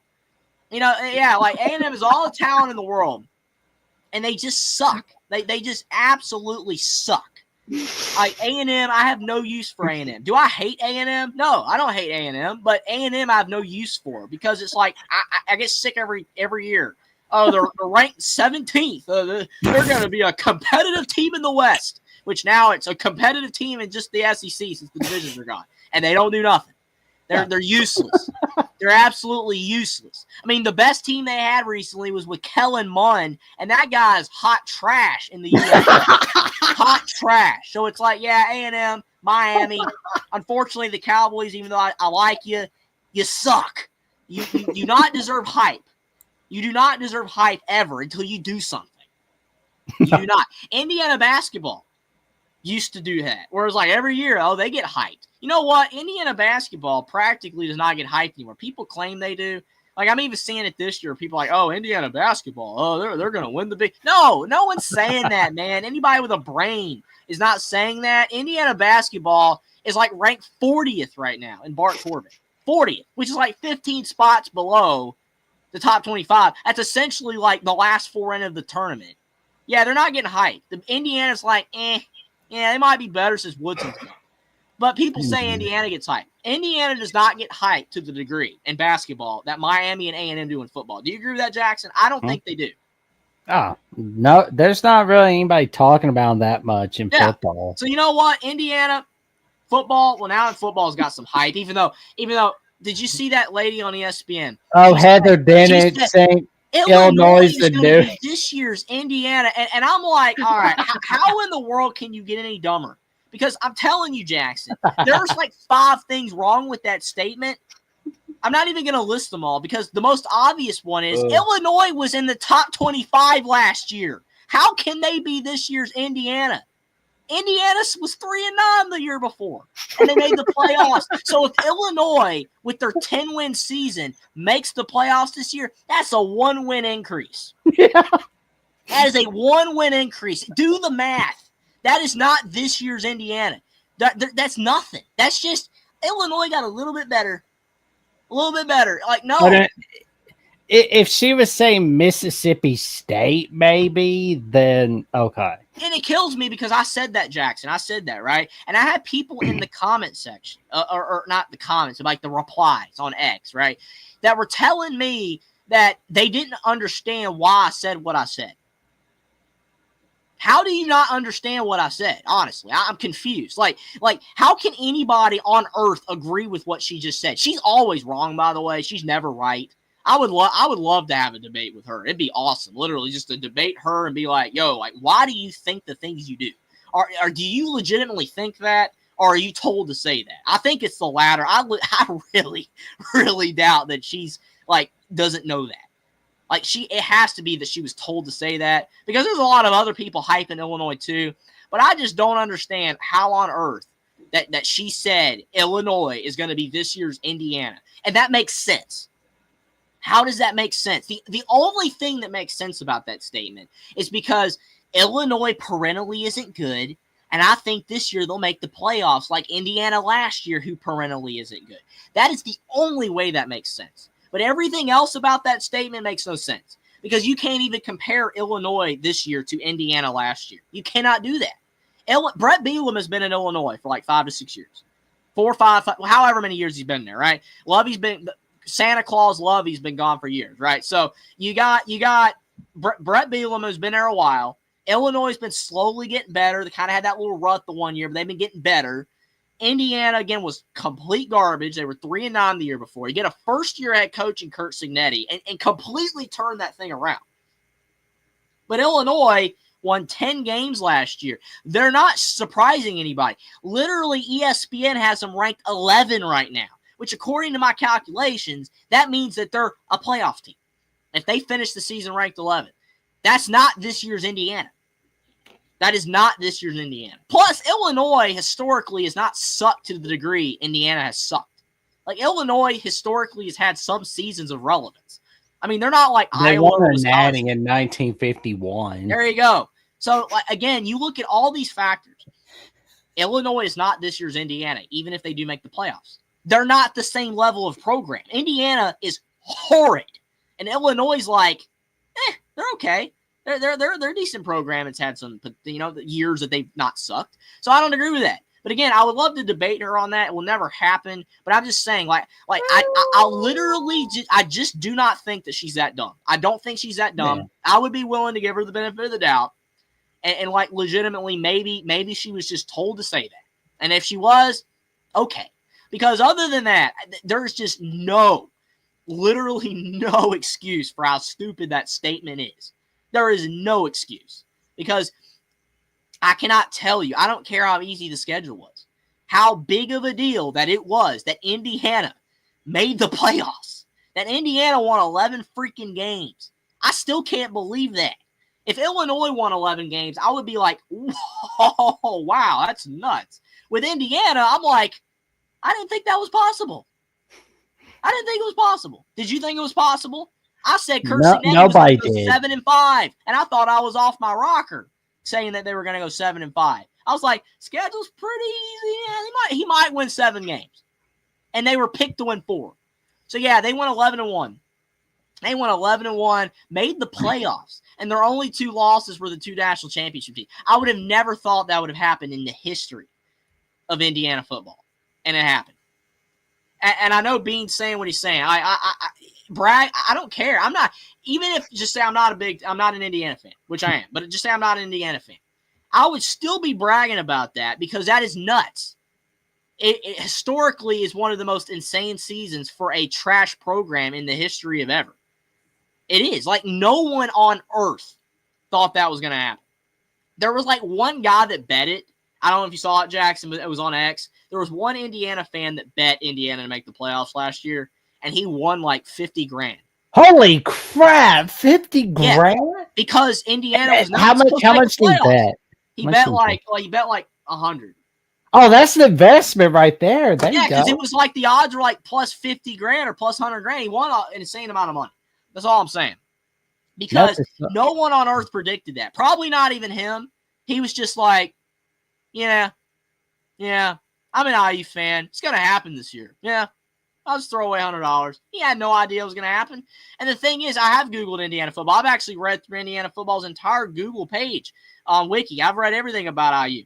Indiana is basically the worst Power 5 program in history. They're worse than Northwestern. They're worse than Oregon State, Iowa State, Vanderbilt. They suck. They're not supposed to do what they did. And this season, it's going to be harder. Yeah, Indiana's probably going to lose 3 or 4 games because the schedule's harder. I'm not denying that. But you cannot compare Illinois and say that they're this year's Indiana. I would be hard-pressed to find any team that would even come close to this year's Indiana. Because to even say that, you have to have one of the worst programs in college football, like Vanderbilt or Iowa State, and they would have to make the playoffs and win 11 games for that to even happen. And even still, Iowa State's been decent lately, so it wouldn't even come off as that crazy of a shock. Like because Matt Campbell's gotten close anyway. Vandy would be way more shocking. But you get my point, Jackson. Like what Indiana did, I still don't think people comprehend. They just look at the schedule. Do you realize that Indiana in the past has had easy schedules before? They just suck. Oh yeah. That's the problem with that. You can't look at it that way. It's IU. It's Indiana football. They're horrible. They always lost to Virginia a lot for some reason. Yeah, they lost to everybody. They lost to Ball State, man. Indiana has lost to Ball State on a regular basis back in the 2000s. They used to lose to them all the time. I think they lost to Akron before. They suck, man. I mean, think about this 2-3 years ago, whatever year it was, either 2022, 2023. I really don't care because I don't even want to think about it. Indiana, it was 2023. Indiana beat Akron rather in 4 overtimes. 2023. Yeah. So we're talking about less than 2 years ago. Indiana football was in 4 overtimes with Akron, and a year later they made the playoffs. Okay, 4 overtimes with Akron, and yet Indiana beat Michigan this past year. I don't care that Michigan wasn't good. It's Michigan. They beat Nebraska by 49. They beat Washington. I know those teams weren't great last year, but you got to realize that Indiana beating Nebraska by 49 was insane, especially considering Ohio State won by this much. Mm-hmm. Again, I love that fact. No one cares. And I don't care if Indiana wins 7 games this year. Well, both those games were on big noon kickoff. Indiana, Nebraska, and Nebraska, Ohio State. So, I mean, it's like Indiana's smacking Nebraska in front of a live audience at big noon kickoff. That's nuts. Yeah, I mean, if Indiana wins 7 games this year, I don't care. That's still great for IU. It'd be a step back, but yeah, it's like the schedule's harder. Fine.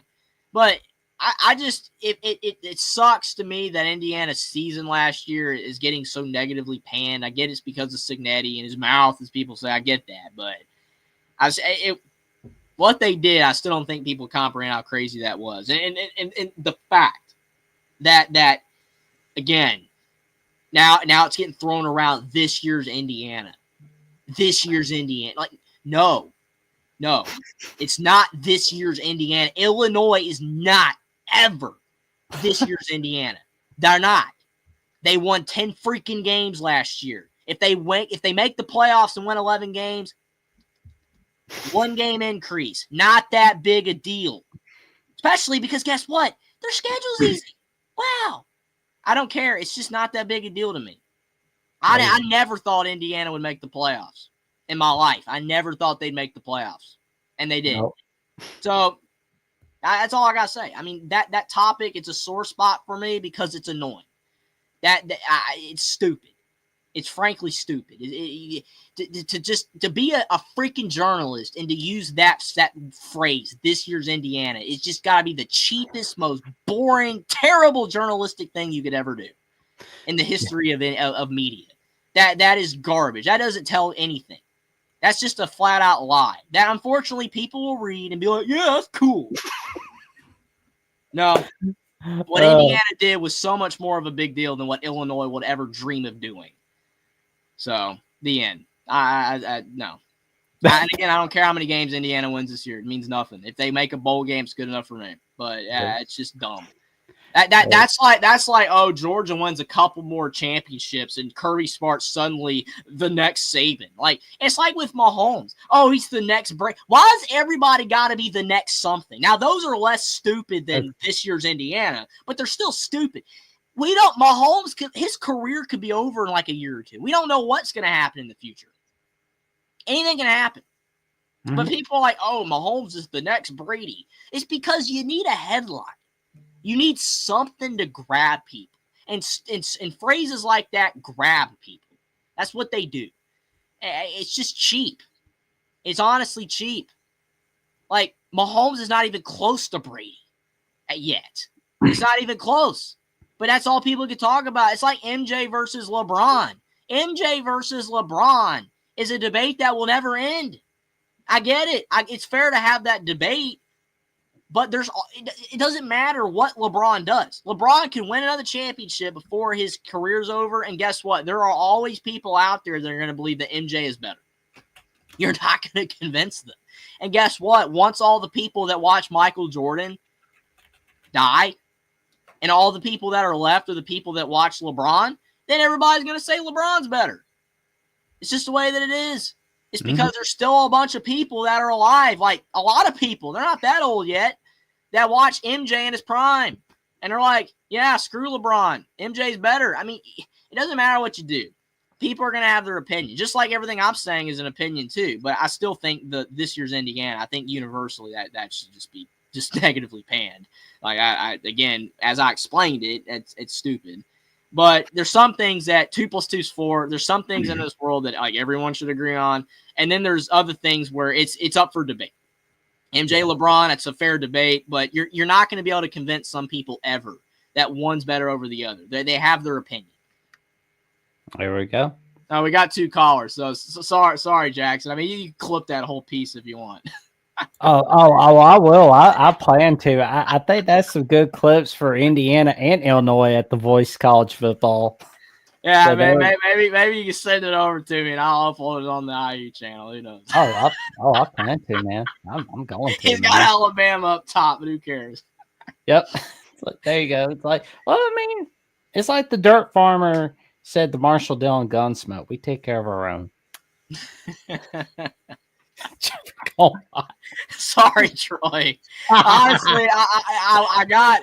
Usually, I'm really tired on Thursday night, like because of the fact that like I have to wake up early. I actually got some sleep today, so like vintage rant right there.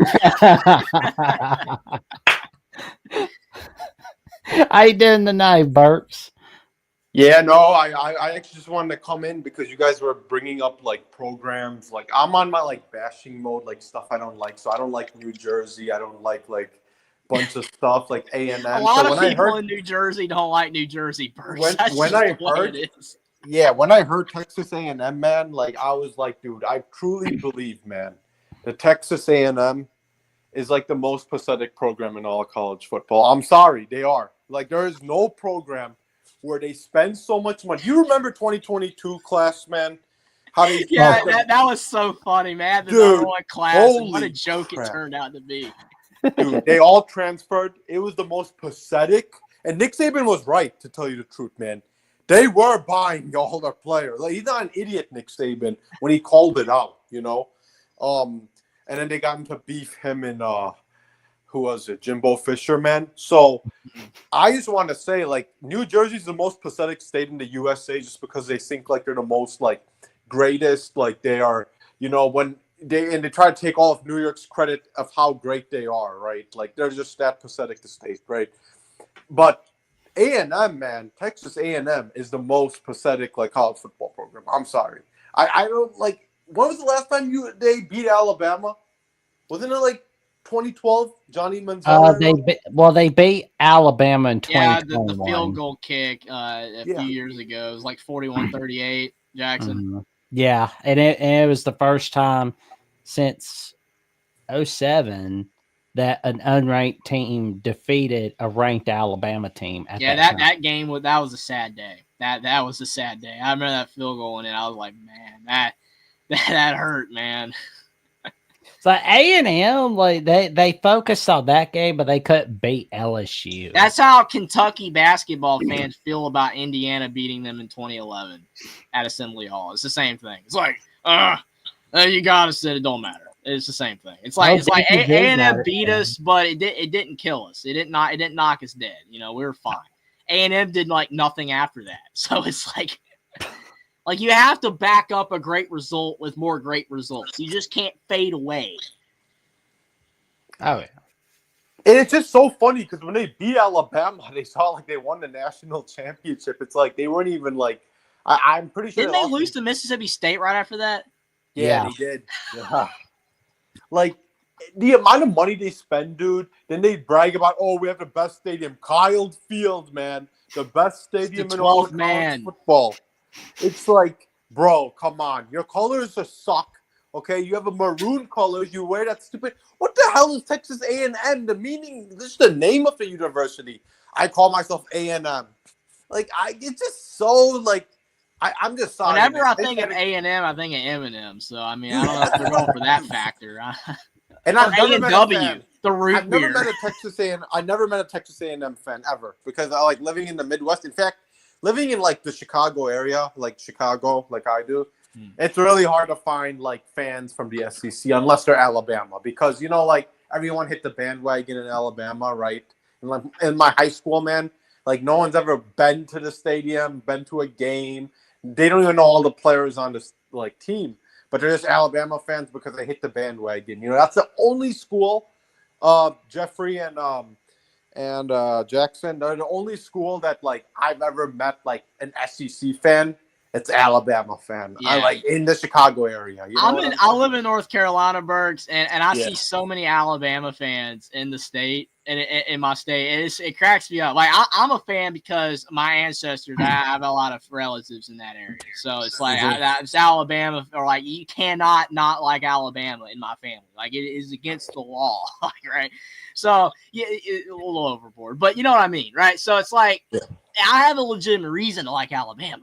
But I know so many people in my state. They never lived in Bama, have no family connections to Bama, have no one in their family that went to Bama. But it's like, oh, I love Bama. It's like you were born in North Carolina. You like why do you not like North Carolina? It's like, well, I don't know. Like I love Bama. It's like, of course you do, because they're good. You know. We got Jeffrey rolling tonight, folks. I've seen more and more Georgia fans. I see more and more Georgia fans in North Carolina now. It's like, I wonder why. Because they won 2 titles with Kirby. They're the new Sabin in Alabama. And I'm like, bandwagon fan. I could spot them a mile away. Dude, it's crazy. It's crazy, man. Like, it's crazy. Like, even Michigan, too, man. Like, we were so bad, dude. Like, during the rich, what was it, the Brady Hoke era and stuff. And then all of a sudden, just a dramatic increase of fans. And then after that, Harbaugh, you know, he didn't, like 2019 was like the time in 2020 COVID. Fan base completely down. Like, this was like the lowest point I felt. And all of a sudden, just went back up, you know? Like, it's just so funny, man. Yeah, it just miraculously does that out of the blue. Yeah. Like, I've seen, especially the last couple of years, I've seen Michigan fans in my state, like hats, tailgates, all that. Tons of Buckeyes. What Bama's declined a bit. I wonder why, but still a ton of Bama. Georgia's all over the daggone place. Few Notre Dames. I'm like, Notre Dame. Like, what's there's not okay. Notre Dame. All right, whatever. but other than that, maybe a couple Texas. But you don't see nothing else. South Carolina because border. But I have never seen an A&M. To your point, I've never seen an A&M fan ever. Like Texas is a big state, so they're all there. They're all there, but they're nowhere else. Dude, I have never seen a Longhorn fan in Chicago area. I've seen Texas in my state. They exist. Okay, I have not seen it in mine. Yeah, no. I've not seen only Bama, dude. I actually now think this is crazy to say it, but only Alabama, dude. I've never seen an Auburn. I've drove past so many cars, man, and the stickers, man, it's usually Alabama stickers I see in the car. And it's actually crazy to say this, but Illinois is actually one of the states where they have a lot of out-of-state students going to Alabama. So I did not know there's actually a big alumni all of a sudden in Alabama for Illinois grads, because I feel they want to go to a school where they can party. The football program is great. It's not that hard to get into. Yeah, it's not like Northwestern, exactly. Football and to get to graduate, it's hard. You can't live it up on Saturdays and Sundays if you want to pass, because your brain is just not going to be there. You actually have to focus all the time at those schools. But Bama, it's all right, 2.6 GPA, I'm getting by. It's all good. I can still have fun on weekends. It's all good. And have hot women too, man. Come on, dude. You need to have everything, And Alabama's that perfect school. You don't understand. So many kids wanting to go to Alabama as well in my grade. So I don't blame them, man. I mean, heck, that's get to be at Bryant Denny every week. I mean, hey. Oh man, that's fun. Well, the bandwagon Bama fans are now the bandwagon Georgia fans. Yeah, I'm serious. I don't know. How many Georgia fans have you seen? I'm sure it's a lot for you, Jackson. You seen a lot of Georgia fans in Alabama? Not too many around here in Bama. Alabama. I mean, I got to remember Alabama. You talk about that's a state where everyone's one or the other, Bama or Auburn. Mm-hmm. My state, North Carolina. I mean, there's a lot more people, a lot of people moving around. So I mean, it's more likely to see North Carolina fans. So I mean, but yeah, it's that's good. Your state, Jackson, it's all Bama or Auburn. But North Carolina, you got your basketball heads at UNC and Duke, but then on the football side, it's all Bama or Georgia. So it's just not a whole lot of football going on around here. And Bean saying about Bama's academics, I'm not saying Bama's academics are not trash. It's just you don't have to be that up here, a genius to go there. So you got two class B. You got smart people to go to Bama and get a degree and you're great for life, but then you also got a bunch of people I want to go there and I'm just there. I'm getting the degree. I'm gonna pass kinda, and I'm having fun. That's what I'm saying. It's trash for people that don't care about college. Alabama allows that, whereas other schools do not allow that. But if you actually want to do good in college, then Alabama still can be that for you. But it just depends on your what you aspire to be. Some colleges, you have to be 4.0 or more to do anything. Alabama doesn't allow that, or doesn't require that, rather. But you can still, do good. You see Alabama players, and you'll see them on, the football. CBS used to do the GPA thing. I don't know if ESPN ever does that because they don't really care. It's all about this. But CBS would do the GPA thing, and you'd have a Bama player with, a 3.9 GPA. They're smart guys. They're smart people at Alabama. But there's also a lot of people that probably don't really care about school and they're just there. So, yeah, it goes both ways is what I'm trying to say. That would be nice if, the other networks can do that. Yeah, ESPN, everybody talk about GPAs. Encourage smartness, man. Let's do that. Because, you watch, the UFL and, the entire show, they're talking about gambling. Oh, my God, the live line's, -7. Okay. Gambling is not great. If you want to do it and you got the money, okay, whatever. I'm not going to tell you not to do it. But it's at the same time, it's that's not what you should be promoting. You got little kids watching. It's oh my gosh, when I turn 21, I want to gamble. I don't think that's really what you should be kind of promoting every 2 daggum seconds. Maybe promote GPA and hey, this person's got a 4.0 GPA. I want to be like that person. Yeah. They don't show promote good values on TV. You just don't. Oh, yeah. Yeah, I mean, show a mix of everything. Something for Fireball's asking. Well, I'm 27. Jeffrey's at the drinking age. Yeah. How old are you? You're 21, Jeffrey? Yeah. 22? Oh, Yeah, he wow. can now A lot drink of a people beer. don't think I'm that old. Yeah.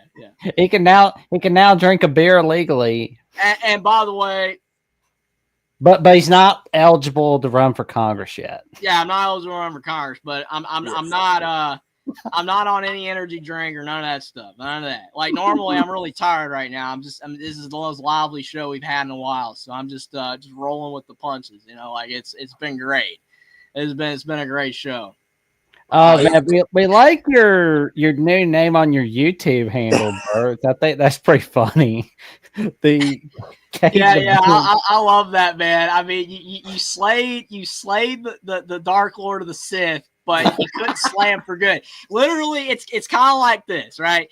It's like watching one of those superhero like cheesy shows of the 70s, right? Oh, we got him this time, and then he escapes your clutches, right? It's like, you know, you had him, but then you didn't.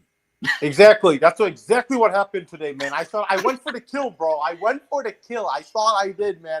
But now he's back. He went to OHL podcast today, and I'm like, Jesus Christ, dude. Jesus Christ, man. He's back. And he deleted his whole YouTube. Everything's gone. It's just that I don't even know. Like, he has not gone on any Twitter space, so I don't know what his new name is going to be. God forbid what his new name is. You know? Because he called in OHL podcast, but he did not. We don't know his chat. He's not been on 2 weeks, you know? So, like, I thought I had him, man, but he might be back. So. Oh man, you're gonna have to send us the link, good buddy. That's what happens, though, man. I mean, like somebody we've had experiences like this before with people where it's like they're done, they're gone for good. Yeah. They're gone for good. Never gonna post again or never gonna come on any show again because they just got ratioed so hard. And then guess what? They come back. They come back kicking and screaming after a little while. They just can't stay away. They just can't, man. Bro, he was on the show today. He was on OHL podcast talking about how he has a girlfriend. He's in Florida. Bro, I'm like, what the hell? This has to be made up, bro.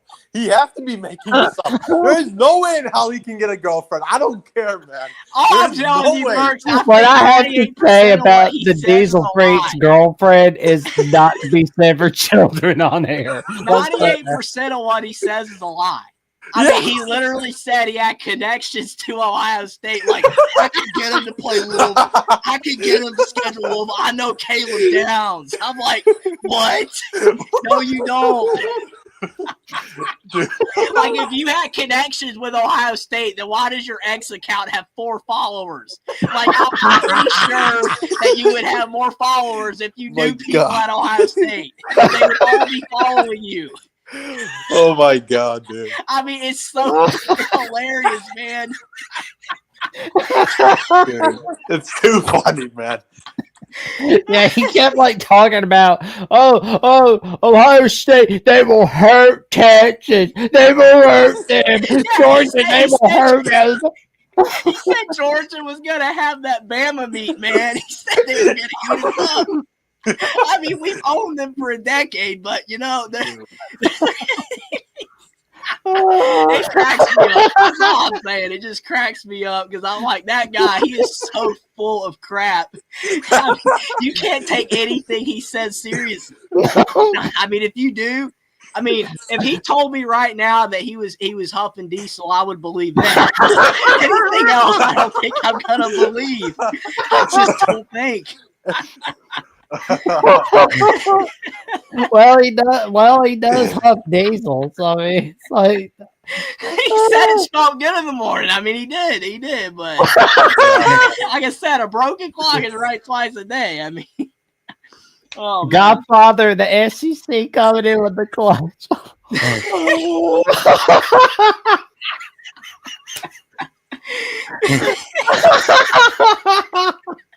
I mean, like I said, the one good thing you got to give that guy is he entertained the heck out of you. He did entertain you. Like, yeah,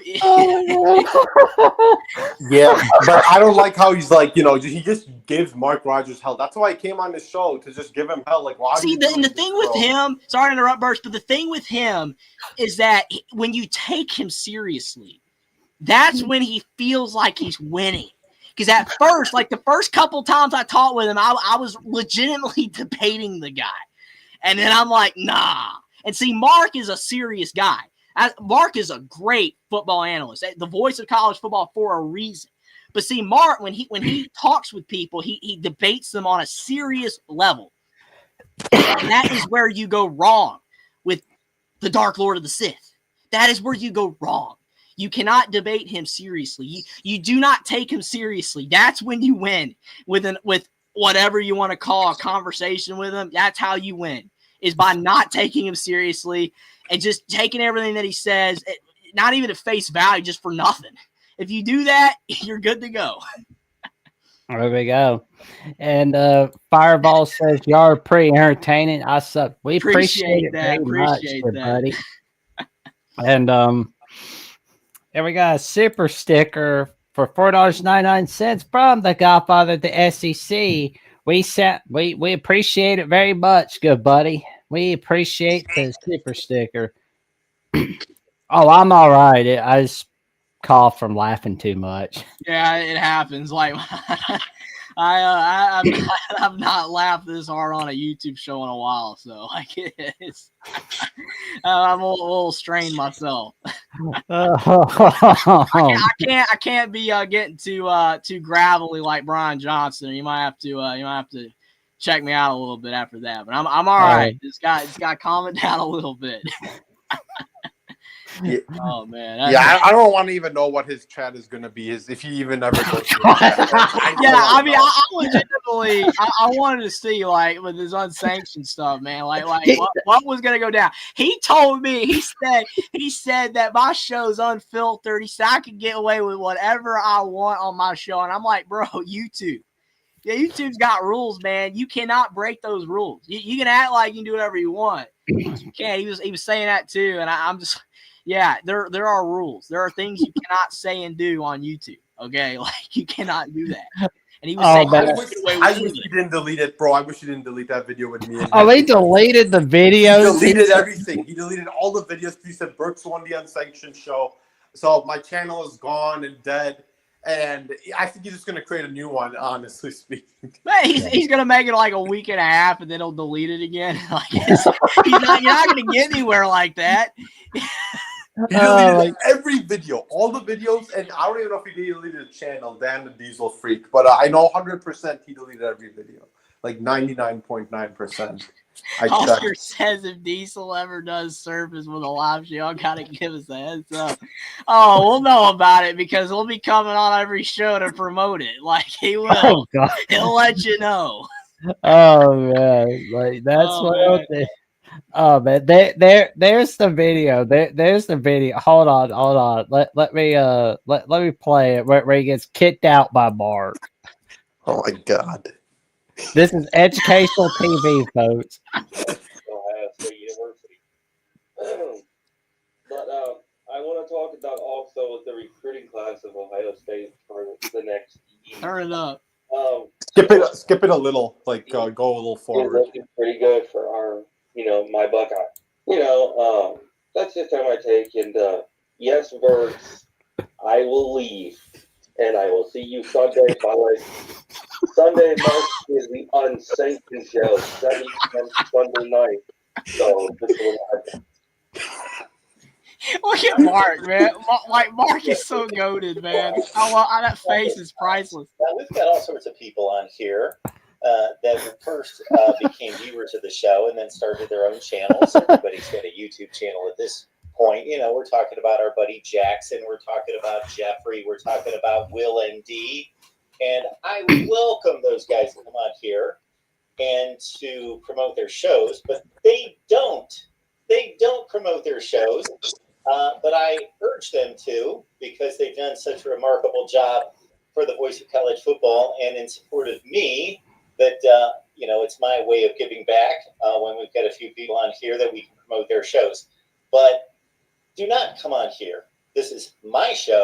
This is my channel. Do not promote your crap on here unless you have permission from me and I promote your stuff. So, Dan, Hayden, whatever the hell your name is, get the hell off my channel for a good month. I've told you countless times, stop being a clown. Stop being a moron. but you refuse to listen and you continue to be a moron. So bye. Leave. Go.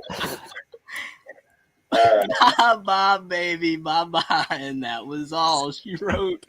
Oh man, that was classic. Man, I'm like, here's the thing. Appreciate Mark a lot, by the way. Absolutely. I mean, because I've before I was even appreciative of being a part of the Voice of College Football as a co-host on the Alabama channel. I've been watching Mark for like 5-6 years at this point. It's been a long time. And I love Mark's content. I started calling in like 3-4 years ago. And I'm like, you do a fantastic job. I enjoy, the community that Mark had built. And he was just so different from like all the personalities on the major networks. And like Mark came from the major networks, and like he's like, I'm done with that. I'm doing this. It was just so nice, so refreshing. I love what Mark was doing. Enjoyed it so much. And like, I started a channel. Like, I did like 3 years ago. And I would never do that. Never be like, hey, check my channel out. Like, no, you don't do that, right? You do not do that. It's just common sense that you don't do that. I would never do that. Like, never take advantage of somebody like that. It was not my purpose. Like, I started a channel because I wanted to, and I called into Mark because I enjoyed his show and wanted, to chat with him. Like, that's the point of a call-in show, not to promote your stuff. Now, Mark out of the blue one day was like, "Do you have a YouTube channel?" Like, because I guess he just thought like all the knowledge and all that kind of stuff that he said that I had, and I was like, wow. And I was like, yeah, like I do. And like he promoted it, and I was like, oh my gosh, this is insane. Like I never would have thought that in a million years. And I never would have thought in a million years that I would be sitting here right now as a part of the Voice of College Football community in and of itself. Like, I just again appreciative every day for what Mark has done for me. Because again, it never could have happened. I wasn't expecting that at all whatsoever. And then you got guys like him that just go on the show and just blatantly just are as rude as heck and just like, oh, check out my show. No, you do not do that. It is so frustrating. I cannot stand that, because me personally would never do that. And I know, again, everybody's different, but you have to have some level of common sense and decency not to act that way. And I don't blame Mark for being that mad. Like, I do not, because that is wrong. It's very, very wrong. But he does that on any show that he's on. It's not just Mark. He does it, on any show. There's just no decency there at all. And it's frustrating, because if he didn't act that way, maybe he could actually make some sense and would, actually have a pretty good show. But as long as he acts the way that he does, he has absolutely no chance. Exactly. It's just like, and then like a couple days later, he lost it as only unsanctioned debate, which I mean that was just so like if fun. you have a debate show and you lose on your first show, oh my God. It's not good, man. I had to come on, dude. My pride was on the line. He kept calling. He kept super. You know how much, dude? He went on Always Irish's channel, John Kennedy's. He clicked 30 times, like a invitation to give him when he was like gone, John Kennedy, on the weekend, bro. And not only that, he writes super chats to TJ and John on the Michigan chat, like, Burks, I'm coming for you. And like, it was just a pride issue. I had to do it, man. I just had to do it. People are calling me out like, Burks, are you going? Like OSU fans, because they're like, man, Burks is a Wolverine. He's strong. He needs to go on. Oh, okay, you know what? I have to give him hell, man. He's being too disrespectful to Mark Rogers, and I gave him hell. And unfortunately, he's back, and it's not good. So we'll see what happens. What's his new name now? Huh? What's his new name now? Yeah, he didn't have a name. He just said, he just showed up. And then they're like, "Oh, you're Dan the Man again. Oh, I thought you were gone." That's what like OHL podcast was you were like. done for. Yeah, we thought. Yeah, let's say, dude. That's what I have not seen him on a chat yet. But if he does, man, I wouldn't be surprised. Oh, well, no, okay. It's gonna be some corny name that has to do with something Sith or Dark Lord or Dan or Freak or something. He'll be there. No, he'll be there. Freak is more I love Bean's comment there. Wait, the thing says Jeffrey from Only Talk Sports Voice Channel Marching. That cracked me up. I'm not gonna lie, because I mean, here's the thing: that's been my handle literally forever. Like nobody knew what that meant though. Like it's just that's been my handle forever. That is not like purposeful. Like I don't even think barely anybody reads these. But yeah, that is good. I'll give you credit on that. That's funny. That is funny.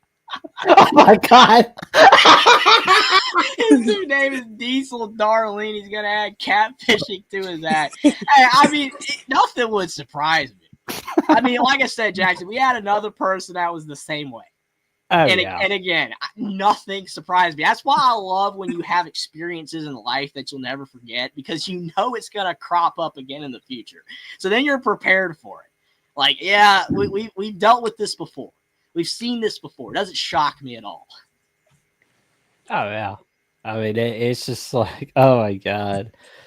Oh man. Well, Bert's, what else on your mind tonight, good buddy? Man, no, it's just I'm excited also. Well, I'm finally happy that, you know, the sanction for Michigan, we'll know in a month. So that's going to be some hot topic news. You know, I said to myself, you know, I'm going to take a break on YouTube. But man, after like Caden the Man saga, he's back now, and the Michigan sanction now we'll know by June 7th, June 8th, right? So yeah, that's He'll probably come in those little college shows and run his mouth, going, "I own their butt. I own their butt." It's like, what did you own exactly? Like, Yeah, you owned a YouTube channel and you threw it away. I mean, like yeah. Bro, apparently he has a Twitter. I think his Twitter is still alive. He even said today on the OHL podcast that I'm going to be posting stuff about me, my girlfriend in Florida trip. He's in Florida. Yeah, that's what I'm saying. Like, and again, it's got no followers, man. Like, he's got no followers on that thing, but he knows so many people. Like, again, to me, like, again, I'm not one of those people that clown on people for not having any followers. People that do that frustrate me. I'm like, oh, I got 100,000 followers and you got 5,000. Oh, it makes me so much more qualified. No, that's not true, but necessarily. But when it comes to that guy, it's like there's no way that you know all these people and yet nobody's following you on Twitter. It's just no way. Like if you knew Caleb Downs, he would be following you on Twitter, probably. Yeah. You know what I'm saying? Like you do not know Caleb Downs personally. Yeah, you know Caleb Downs. I know Caleb Downs. He's a football player, but I don't know him personally. I've never talked to him. So it makes me laugh, man, because again, he just talks a big game, and you can see through the cracks. Like you don't even have to even see through it; you just know it's baloney, and that's what makes it great. It's just so funny. Oh yeah, he's just running his mouth, barking, all that stuff. And the thing is, you actually can make a somewhat of a YouTube career, if you want to call it that, acting just like he was. But you have to be really strategic about it. And when it comes to college football or any sports like show in general, it's not a really good idea to basically piss off all your competitors per se. Like I don't even want to say competitors, but like YouTube channels that are around your field per se, right? Like you don't want to irritate all of them because those are like potential guests for your show or like audience members that see you coming on this show and be like, hey, this guy kind of blows. He sucks. Like I don't like this guy. He's mean. He's rude. He's talking trash to Mark. Like I don't like that. Nobody's going to watch your show if you do that.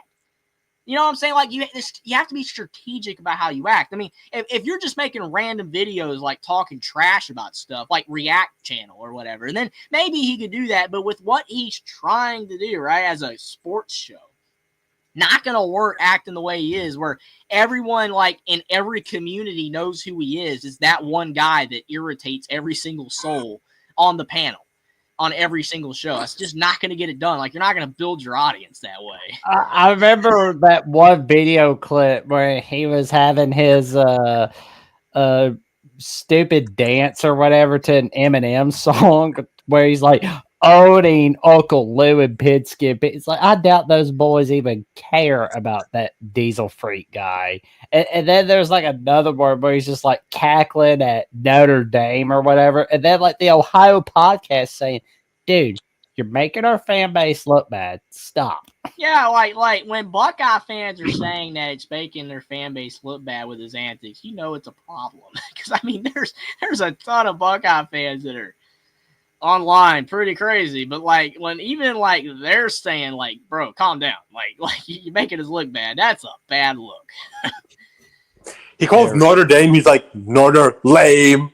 I'm like, Jesus Christ, dude. It cracks me up because literally he like Jackson said multiple times, like the guy can literally get in trouble for like copying other people's content and catchphrases. Like if you're gonna like say someone's catchphrase, like I love one of my favorite, Josh Pate slogans is the never lose to food, right? Can't lose to food. Like I love that with Rice. Like I think that's great. But every time I've ever referenced it, I'm like, yeah, Josh Pate says this. And like that's his catchphrase. Now, I don't know if someone's ever said it before him, but that's where I heard it from.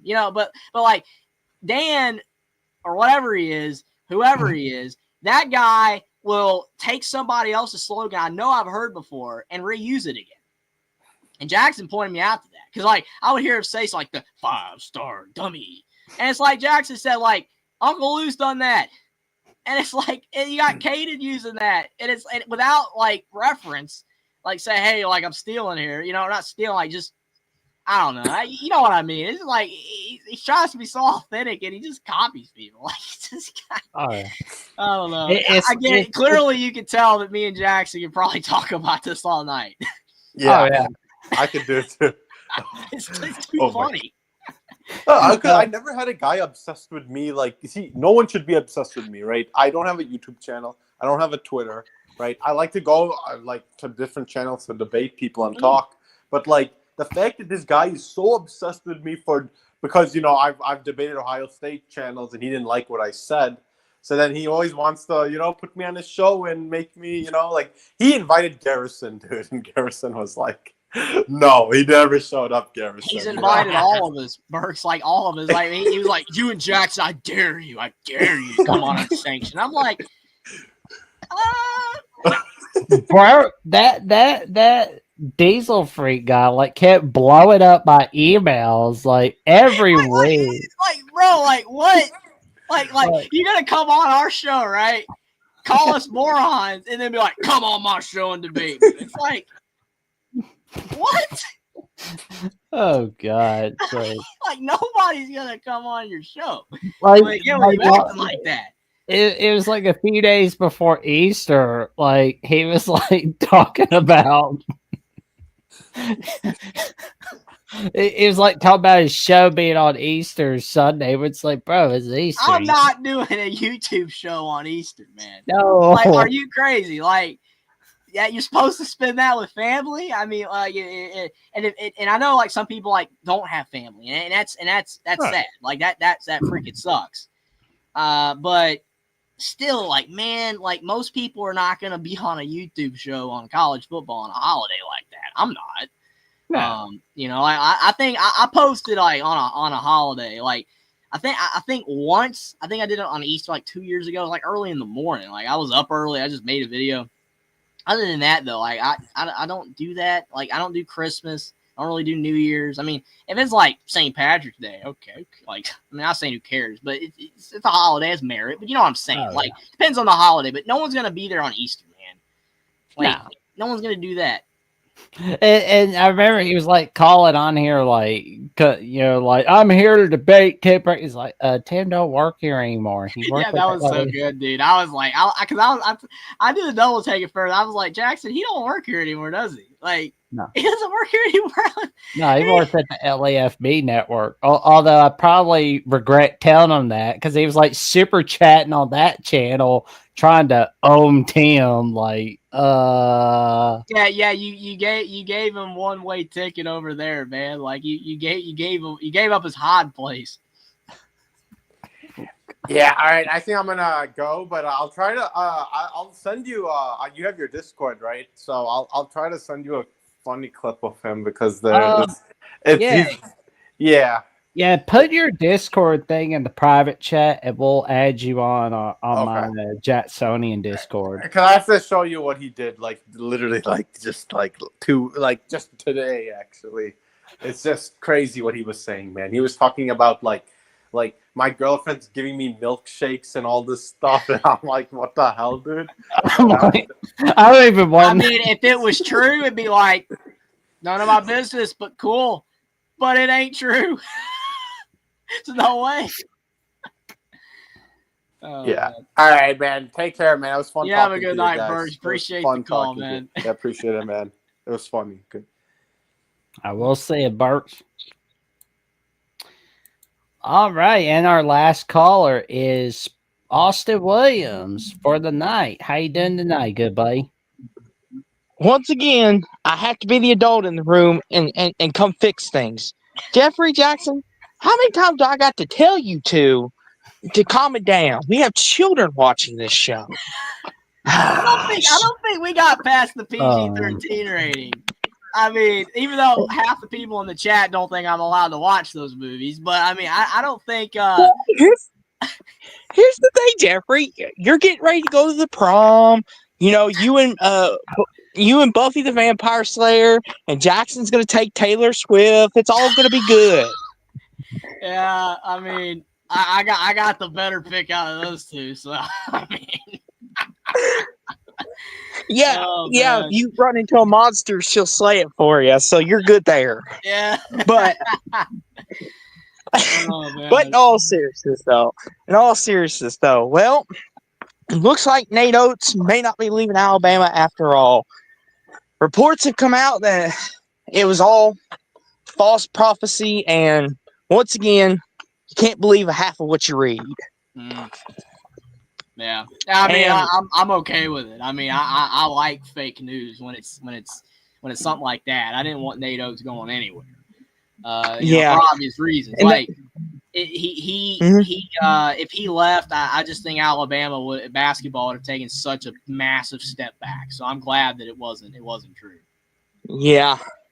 Well, and from what I read was he was considering taking the Denver or Memphis job. Those were the two he wanted to take because those were the better situations. But in light of recent events of course, the Nuggets winning a playoff series, he kind of feels like Coach Adelman may secure that job, which I'm cool with as a Nuggets fan. I would love to have Nate Oates, but if Adelman keeps winning, cool, leave him on. But, I mean, it's good for college basketball in general because kind of like with the Dan Hurley thing, when everyone thought he was going to the Lakers, and I was like, no, this is bad. We cannot have this happen because if Dan Hurley goes to the Lakers, then college just becomes a proving ground. It doesn't become a place where a Coach K or a Roy Williams make a career out of it. It's just basically, how can I further my career? But Dan Hurley made the wise choice, I think. I mean, my thing is that now with NIL and the portal and the expanding demand, you know, with viewership, like people watching college sports and like the amount of money that's being made in college sports, it really doesn't make sense for a coach making $10 million a year at a high-profile college job to really go to the NBA. I mean, the only way that it would kind of make sense is if, like, you're on rocky ground at your school. Like, maybe you're not, like, your job is a little shaky. But then if that was the case, you probably wouldn't be getting offered an NBA job. But in the case of Dan Hurley and Nate Oates, they're so secure at their jobs right now, it just makes no sense. Because even though in college sports, job security has become more of an issue because with the portal, teams want to win like this. If you don't provide that, you get fired a lot quicker than you used to. But I still think in the NBA, it's a lot worse. I mean, like, you could be in the NBA. Yeah. Like, we've seen, you remember the Bucks coach, right? Like, last year, like, they were literally winning. Yeah. They were literally winning. And they were like 35 games in the season, however many that it was, and they got rid of them. And I'm like, yeah. why? They were like 33-10, and then they fired the coach. And then they hired Doc Rivers, which don't get Jackson started on Doc Rivers. He goes into a whole dialogue. Yeah, it's like Doc Rivers and Jeremy Pruitt, guys like that, Phil Fulmer, that always gets Jackson going. Yeah, like Jackson's not much of an NBA guy, but when it comes to Doc Rivers, he's ready to jump in. He's always blowing it in the postseason. That's the thing with him. Except one time with the Celtics. One time. And they put a good enough team around him. Right? Like, how could you screw that up? But yeah, I'm with you though, Jeffrey. I'm happy. In all seriousness, I would have loved him in Denver, but I'm happy he's staying in Alabama. And plus, it keeps Alabama relevant. It's good for the sport. Because let's be honest, we all can remember a time, especially me and you and possibly Jackson, when Alabama was struggling to win 7 games in college basketball. Yeah, they were literally a dumpster fire. Yeah, like the little bit of the turning point was when we had Colin Sexton. It was like you had like a player that was relevant, but the season was essentially like the Anthony Edwards year at Georgia with Tom Crean. It was like, yeah, you got a good player, but the rest of the team's garbage. But it was something. But then we got Nate Oates, and ever since then we've been great. And now it's awesome. Correct me if I'm wrong. Not to cut you off, Jeffrey, but didn't y'all make the tournament with Colin Sexton one year? We might have squeaked in. Yeah, I think we did like 18 and 15. But roughly, it was similar to Georgia with Anthony Edwards. I think they were like 16 and 16. They missed the tournament, so good point. Bama made the tournament, but we still sucked. and that's the thing, too. And the thing is, too, I'll say this is, for Nate Oates, if he could bring Alabama and win them a national title, what Jackson wants to see, that's Jackson's big quota. Can they win a national title? Imagine what that does not only for basketball, but for the sport in general. It raises all ships. Let's say Alabama goes 8-4 this year, but then basketball wins a national championship. Bama fans have something to be hopeful for because it's not just one sport anymore. And I know some people see that as a negative because now you've got the money's going to be spread across the board, and fans are going to have to pay to watch football, basketball, soccer. I see it as a positive if all sports are winning for Alabama, because means more greatness to go around. Means the university is thriving. Yeah, I agree 100% with that. I mean, it's like Indiana. I kept clamoring online, social media and elsewhere, oh, Indiana basketball sucks and isn't winning anything. It's like, why don't you try to be good at football? Try, legitimately try. And now look, Indiana football, Indiana fans they're upset that Indiana basketball missed the tournament. Woodson got fired and the team's not in great shape right now, but it's like Indiana football, the season they just had, they're excited about the upcoming year no matter what happens. It's you have something else to look forward to, and it benefits your university so much. There's no reason why any school cannot be good in both sports. You just got to invest in it. If you want me to say that, B Bean, you have to put it in a super chat. Yeah, look Jackson. Listen, Jeffrey, B Bean has been doing this over on other shows, been telling Jackson and me to kiss the royal gator foot. So, and we are not going to do that. There's not enough. The Gators haven't done anything to deserve it in football. Now basketball, yeah. I guess or title. That's a pretty big deal. But yeah, I don't think we want to do that. I don't think we want to do that. Like Jackson said, maybe if it was a super chat, maybe. Yeah. But I want to ask you this, guys, and Jackson kind of answered it a couple shows back. But Jeffrey, what do you think of the post-spring rankings that come out? Do you put any stock into them?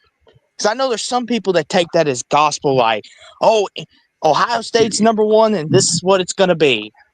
How much faith do you put into that? I don't agree with it. I mean, obviously, the rankings are more legitimate than basketball rankings right now. People trying to rank college basketball for next season. It's you have no clue. You have absolutely no freaking clue, right? With how the college basketball landscape is going to turn out for next year. So many teams don't even have more than 8 guys right now. They have tons more players to get. College basketball, that's so up in the air. But when it comes to football, though, I mean, we have a pretty good idea because most of the spots are filled. Most of the portal is settled. I mean, I still wouldn't take it as gospel. No, absolutely not. But it's something that you can at least be yeah, I can see that. But even still, even with the preseason poll every year, and Mark Rogers says it best, he's pointed out every year there's 5 teams or 6 teams that are ranked that aren't ranked at the end of the year. And always at least one in the top 10. So the rankings still can't get it right, even at preseason, like right before the season. So you can take it with some merit, but you can't take it as gospel. Well, and what drives me nuts is if you watch the spring game and teams will be like, certain teams will play bad in their spring game, and people will take that as the gospel. And then when they don't get ranked, they're like, well, our season's done. And that's what bugs me. It's like, listen, I get the spring game is going to show you what your team is all about. I understand that. But it's basically a preseason warm-up. You're getting to see the team for the first time. It's not the end product. If it was like the 8th game into the year and Alabama's is throwing 3 interceptions and got 6 turnovers, then I would be like, okay, maybe you need to worry. But if they're doing that in spring game, that's what that's for. Like Ty Simpson could throw 4 pick sixes. It'll be all right. Like that's what drives me nuts. I don't know about you two, but it does. Oh yeah, I mean it's like don't base your season off preseason rankings. It's like, No, that's a absolutely not. Like you're gonna get burned more often than not if you do. Bean's comment though about when's the last time Indiana or Bama won a natty in basketball? Bama never. Indiana 1987. Key Smart's jump shot over Syracuse. So yeah, I know. Yeah, there we go. The 80s are all that. Oh, whoops. Some of the best music. Wild 70s. And yeah. I'll say this. Last question before I go. That way Jeffrey could get his wonderful nap. But I got to say this. I'm up at 1 a.m. So it's like, Jeffrey can stay up till 6 a.m. slaying the vampires, but I digress. But in all seriousness, though, well, him and Buffy, they got to make conversation. But anywho, how optimistic are you more guys? super chats for that? Yeah, Austin, that you're trying to make the show rated R now. We're gonna have to shut it down. No, I just simply was insinuating. You know how people are going to imply. Okay. But here's the thing, Jeffrey. I was just insinuating you and this Buffy chick have something in common. That you might have a romance. 6 a.m. though? I mean, no. Well, yeah, that's how you get the vampires. But anywho, off my question. Well, then you have a little kissing session, but I digress. But anywho, how optimistic are you all as we sit tonight about Alabama football? I mean, I feel pretty good about 2025. I'm not massively optimistic, but I'm not pessimistic. I'm like, how you got like those rankings where it has like negative or like really negative or negative, like slightly, neutral, and then on the positive side, how what I'm talking? You've seen like surveys like that. I'm like slightly agree or like slightly positive. I'm on the positive side, but I'm not like overly positive.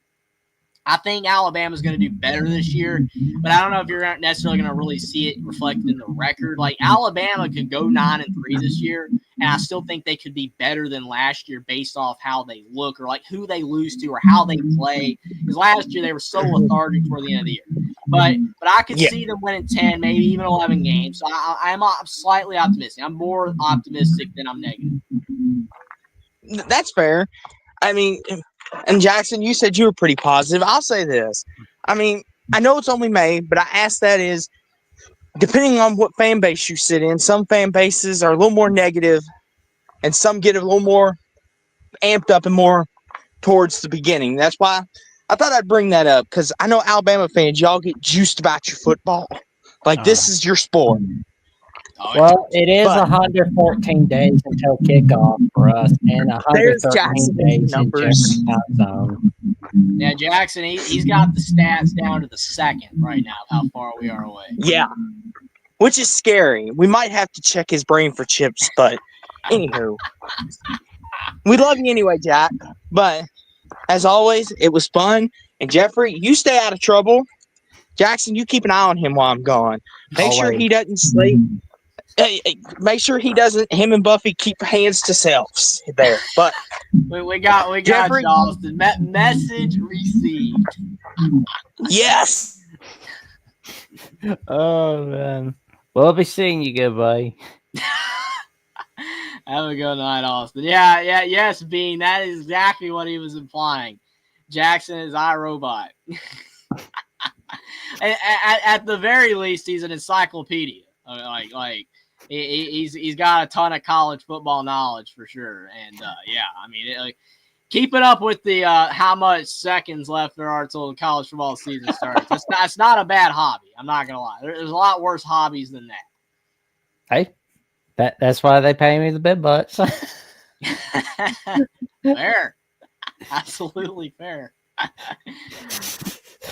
Oh man! But before we get on out of here, please like, comment, and subscribe, and share the latest of Alabama with the Voice of College Football. All right, here to your friends, your family, and cashiers at Publix about the magic that Coach Birch, Jeffrey, and I are creating on Alabama with the Voice of College Football Mondays and Thursdays. And don't forget to tell everybody about the magic that Manny and Brady bring on Alabama Primetime Live Tuesday nights.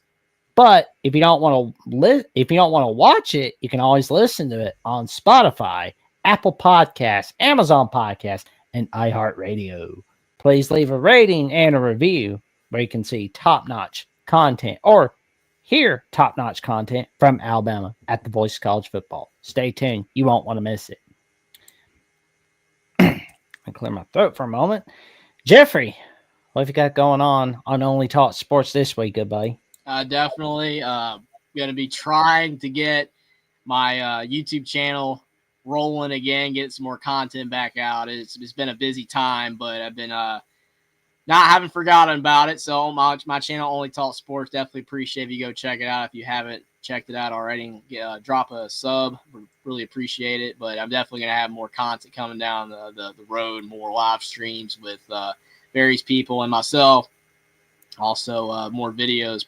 The portal's kind of winding down, but I'll find something to cover. It's just, like I said, I haven't really had any time, but definitely been really glad to be more consistently. I've been on the Monday show on Alabama, the Voice of College Football, and here every Thursday talking with you guys on the Collins show at Alabama, the Voice of College Football. And definitely appreciate if you guys subscribe to the channel. Really helps us out. But yes, it's been 3 weeks. That's not gone unnoticed on my end. I will upload it. It's been a crazy time for me. I've been trying to fit things Maybe in. the Heather Dinich video. Yes, like that segment right there. Just redo that, right? Like just do it again. Yep. Yes, I would be great. Like more videos like that would be great, right? Like just yeah. I think your Heather Dinich venting session I'll see to it that's uploaded to Indiana at the Voice of College Football and Illinois at the Voice of College Football. I'll have to kind of figure it out. It probably would irritate Illinois people though, because I wasn't really on the positive end with them. I wasn't trying not to be, but hey, you're not this year's Indiana, and you never will be. Well, I think we can get both those channels a little closer to 1,000 subs with that video, video clip from Alabama, the Voice of College Football, courtesy of Bama, the Voice of College Football. Yeah, it's hilarious, right? Anything to help, right? There we go. There we go. And of course, I've got my personal YouTube where I am 333 subs away from the magic number 1,000. Where I'm getting close to monetization on there. And I've got a couple of Jacksonian episodes coming up down the pike. I've got Eric Cooper from Unfair Sports coming on. We're filming tomorrow.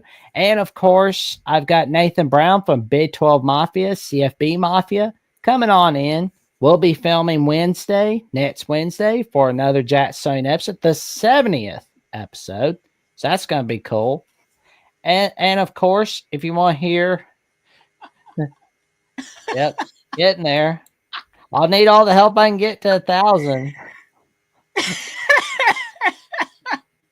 I'm sorry, Jackson. I was here to comment, man. Oh, it's Pitt Six. Oh man, he's so funny. Oh man, Jeffrey, you'll have to meet Minnie Hunt. She knows her stuff. She's pretty cool. I tell you what, yeah, that'll be great, man. I definitely. It's one of the greatest things about being on YouTube, is being able to meet so many great people. That's been great. I appreciate that, Husker. Appreciate it. There we go.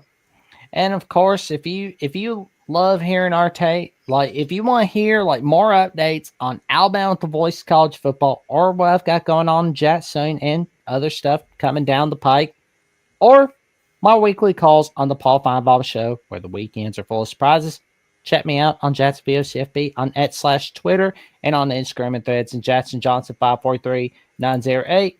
But if you don't like @ or Instagram for some reason, check me out on Blue Sky Jackson Johnson 97, Blue Sky Social, where some people say the skies are blue, but some people say the skies are gray. But I've got California Dream. It's such a beautiful. There we go. Sorry, man. No, it's all good. That song just cracks me up, man. It's like the very soul, right? first It's like Christmas it's like the movie. mid-60s, but I listen to old music, so like whatever. There we go. Good song.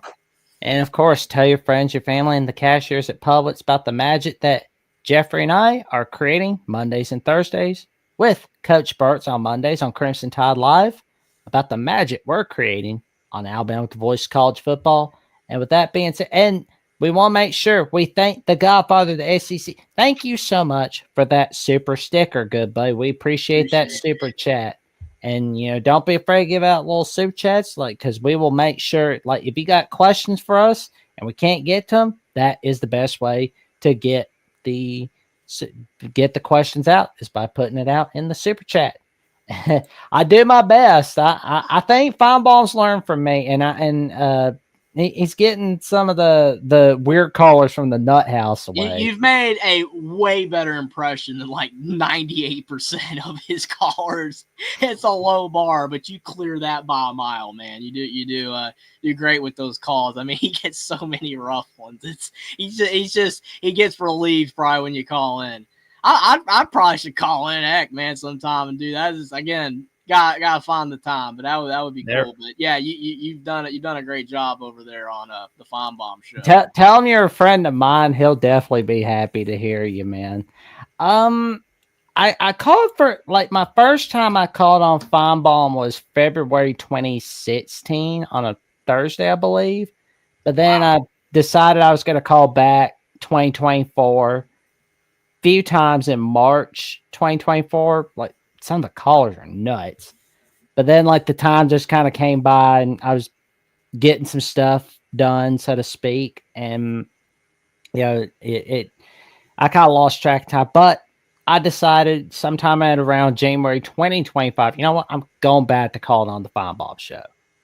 Yeah, I got kind of patted down to this Nats call here, that Nats call there, but it's I just kind of keep on trying. That's my advice to anybody that's wanting to get their presence on, so to speak, is make sure you bring the knowledge. Make sure you call, when you call in, make sure you got the knowledge and just because if you're calling on Feinbaum or another show that's not like the Voice of College Football or a YouTube show in general, and you really want to get your name out, make your point quick. That's the point there. Yeah, that you'll see a lot of people, right? Like Mark Rogers, does a fantastic job with his calling shows. But when somebody calls in, right, and they kind of are just lollygagging around with their point. Mark's get to the point. I got a lot more callers. You're taking too much time just talking about nothing, right?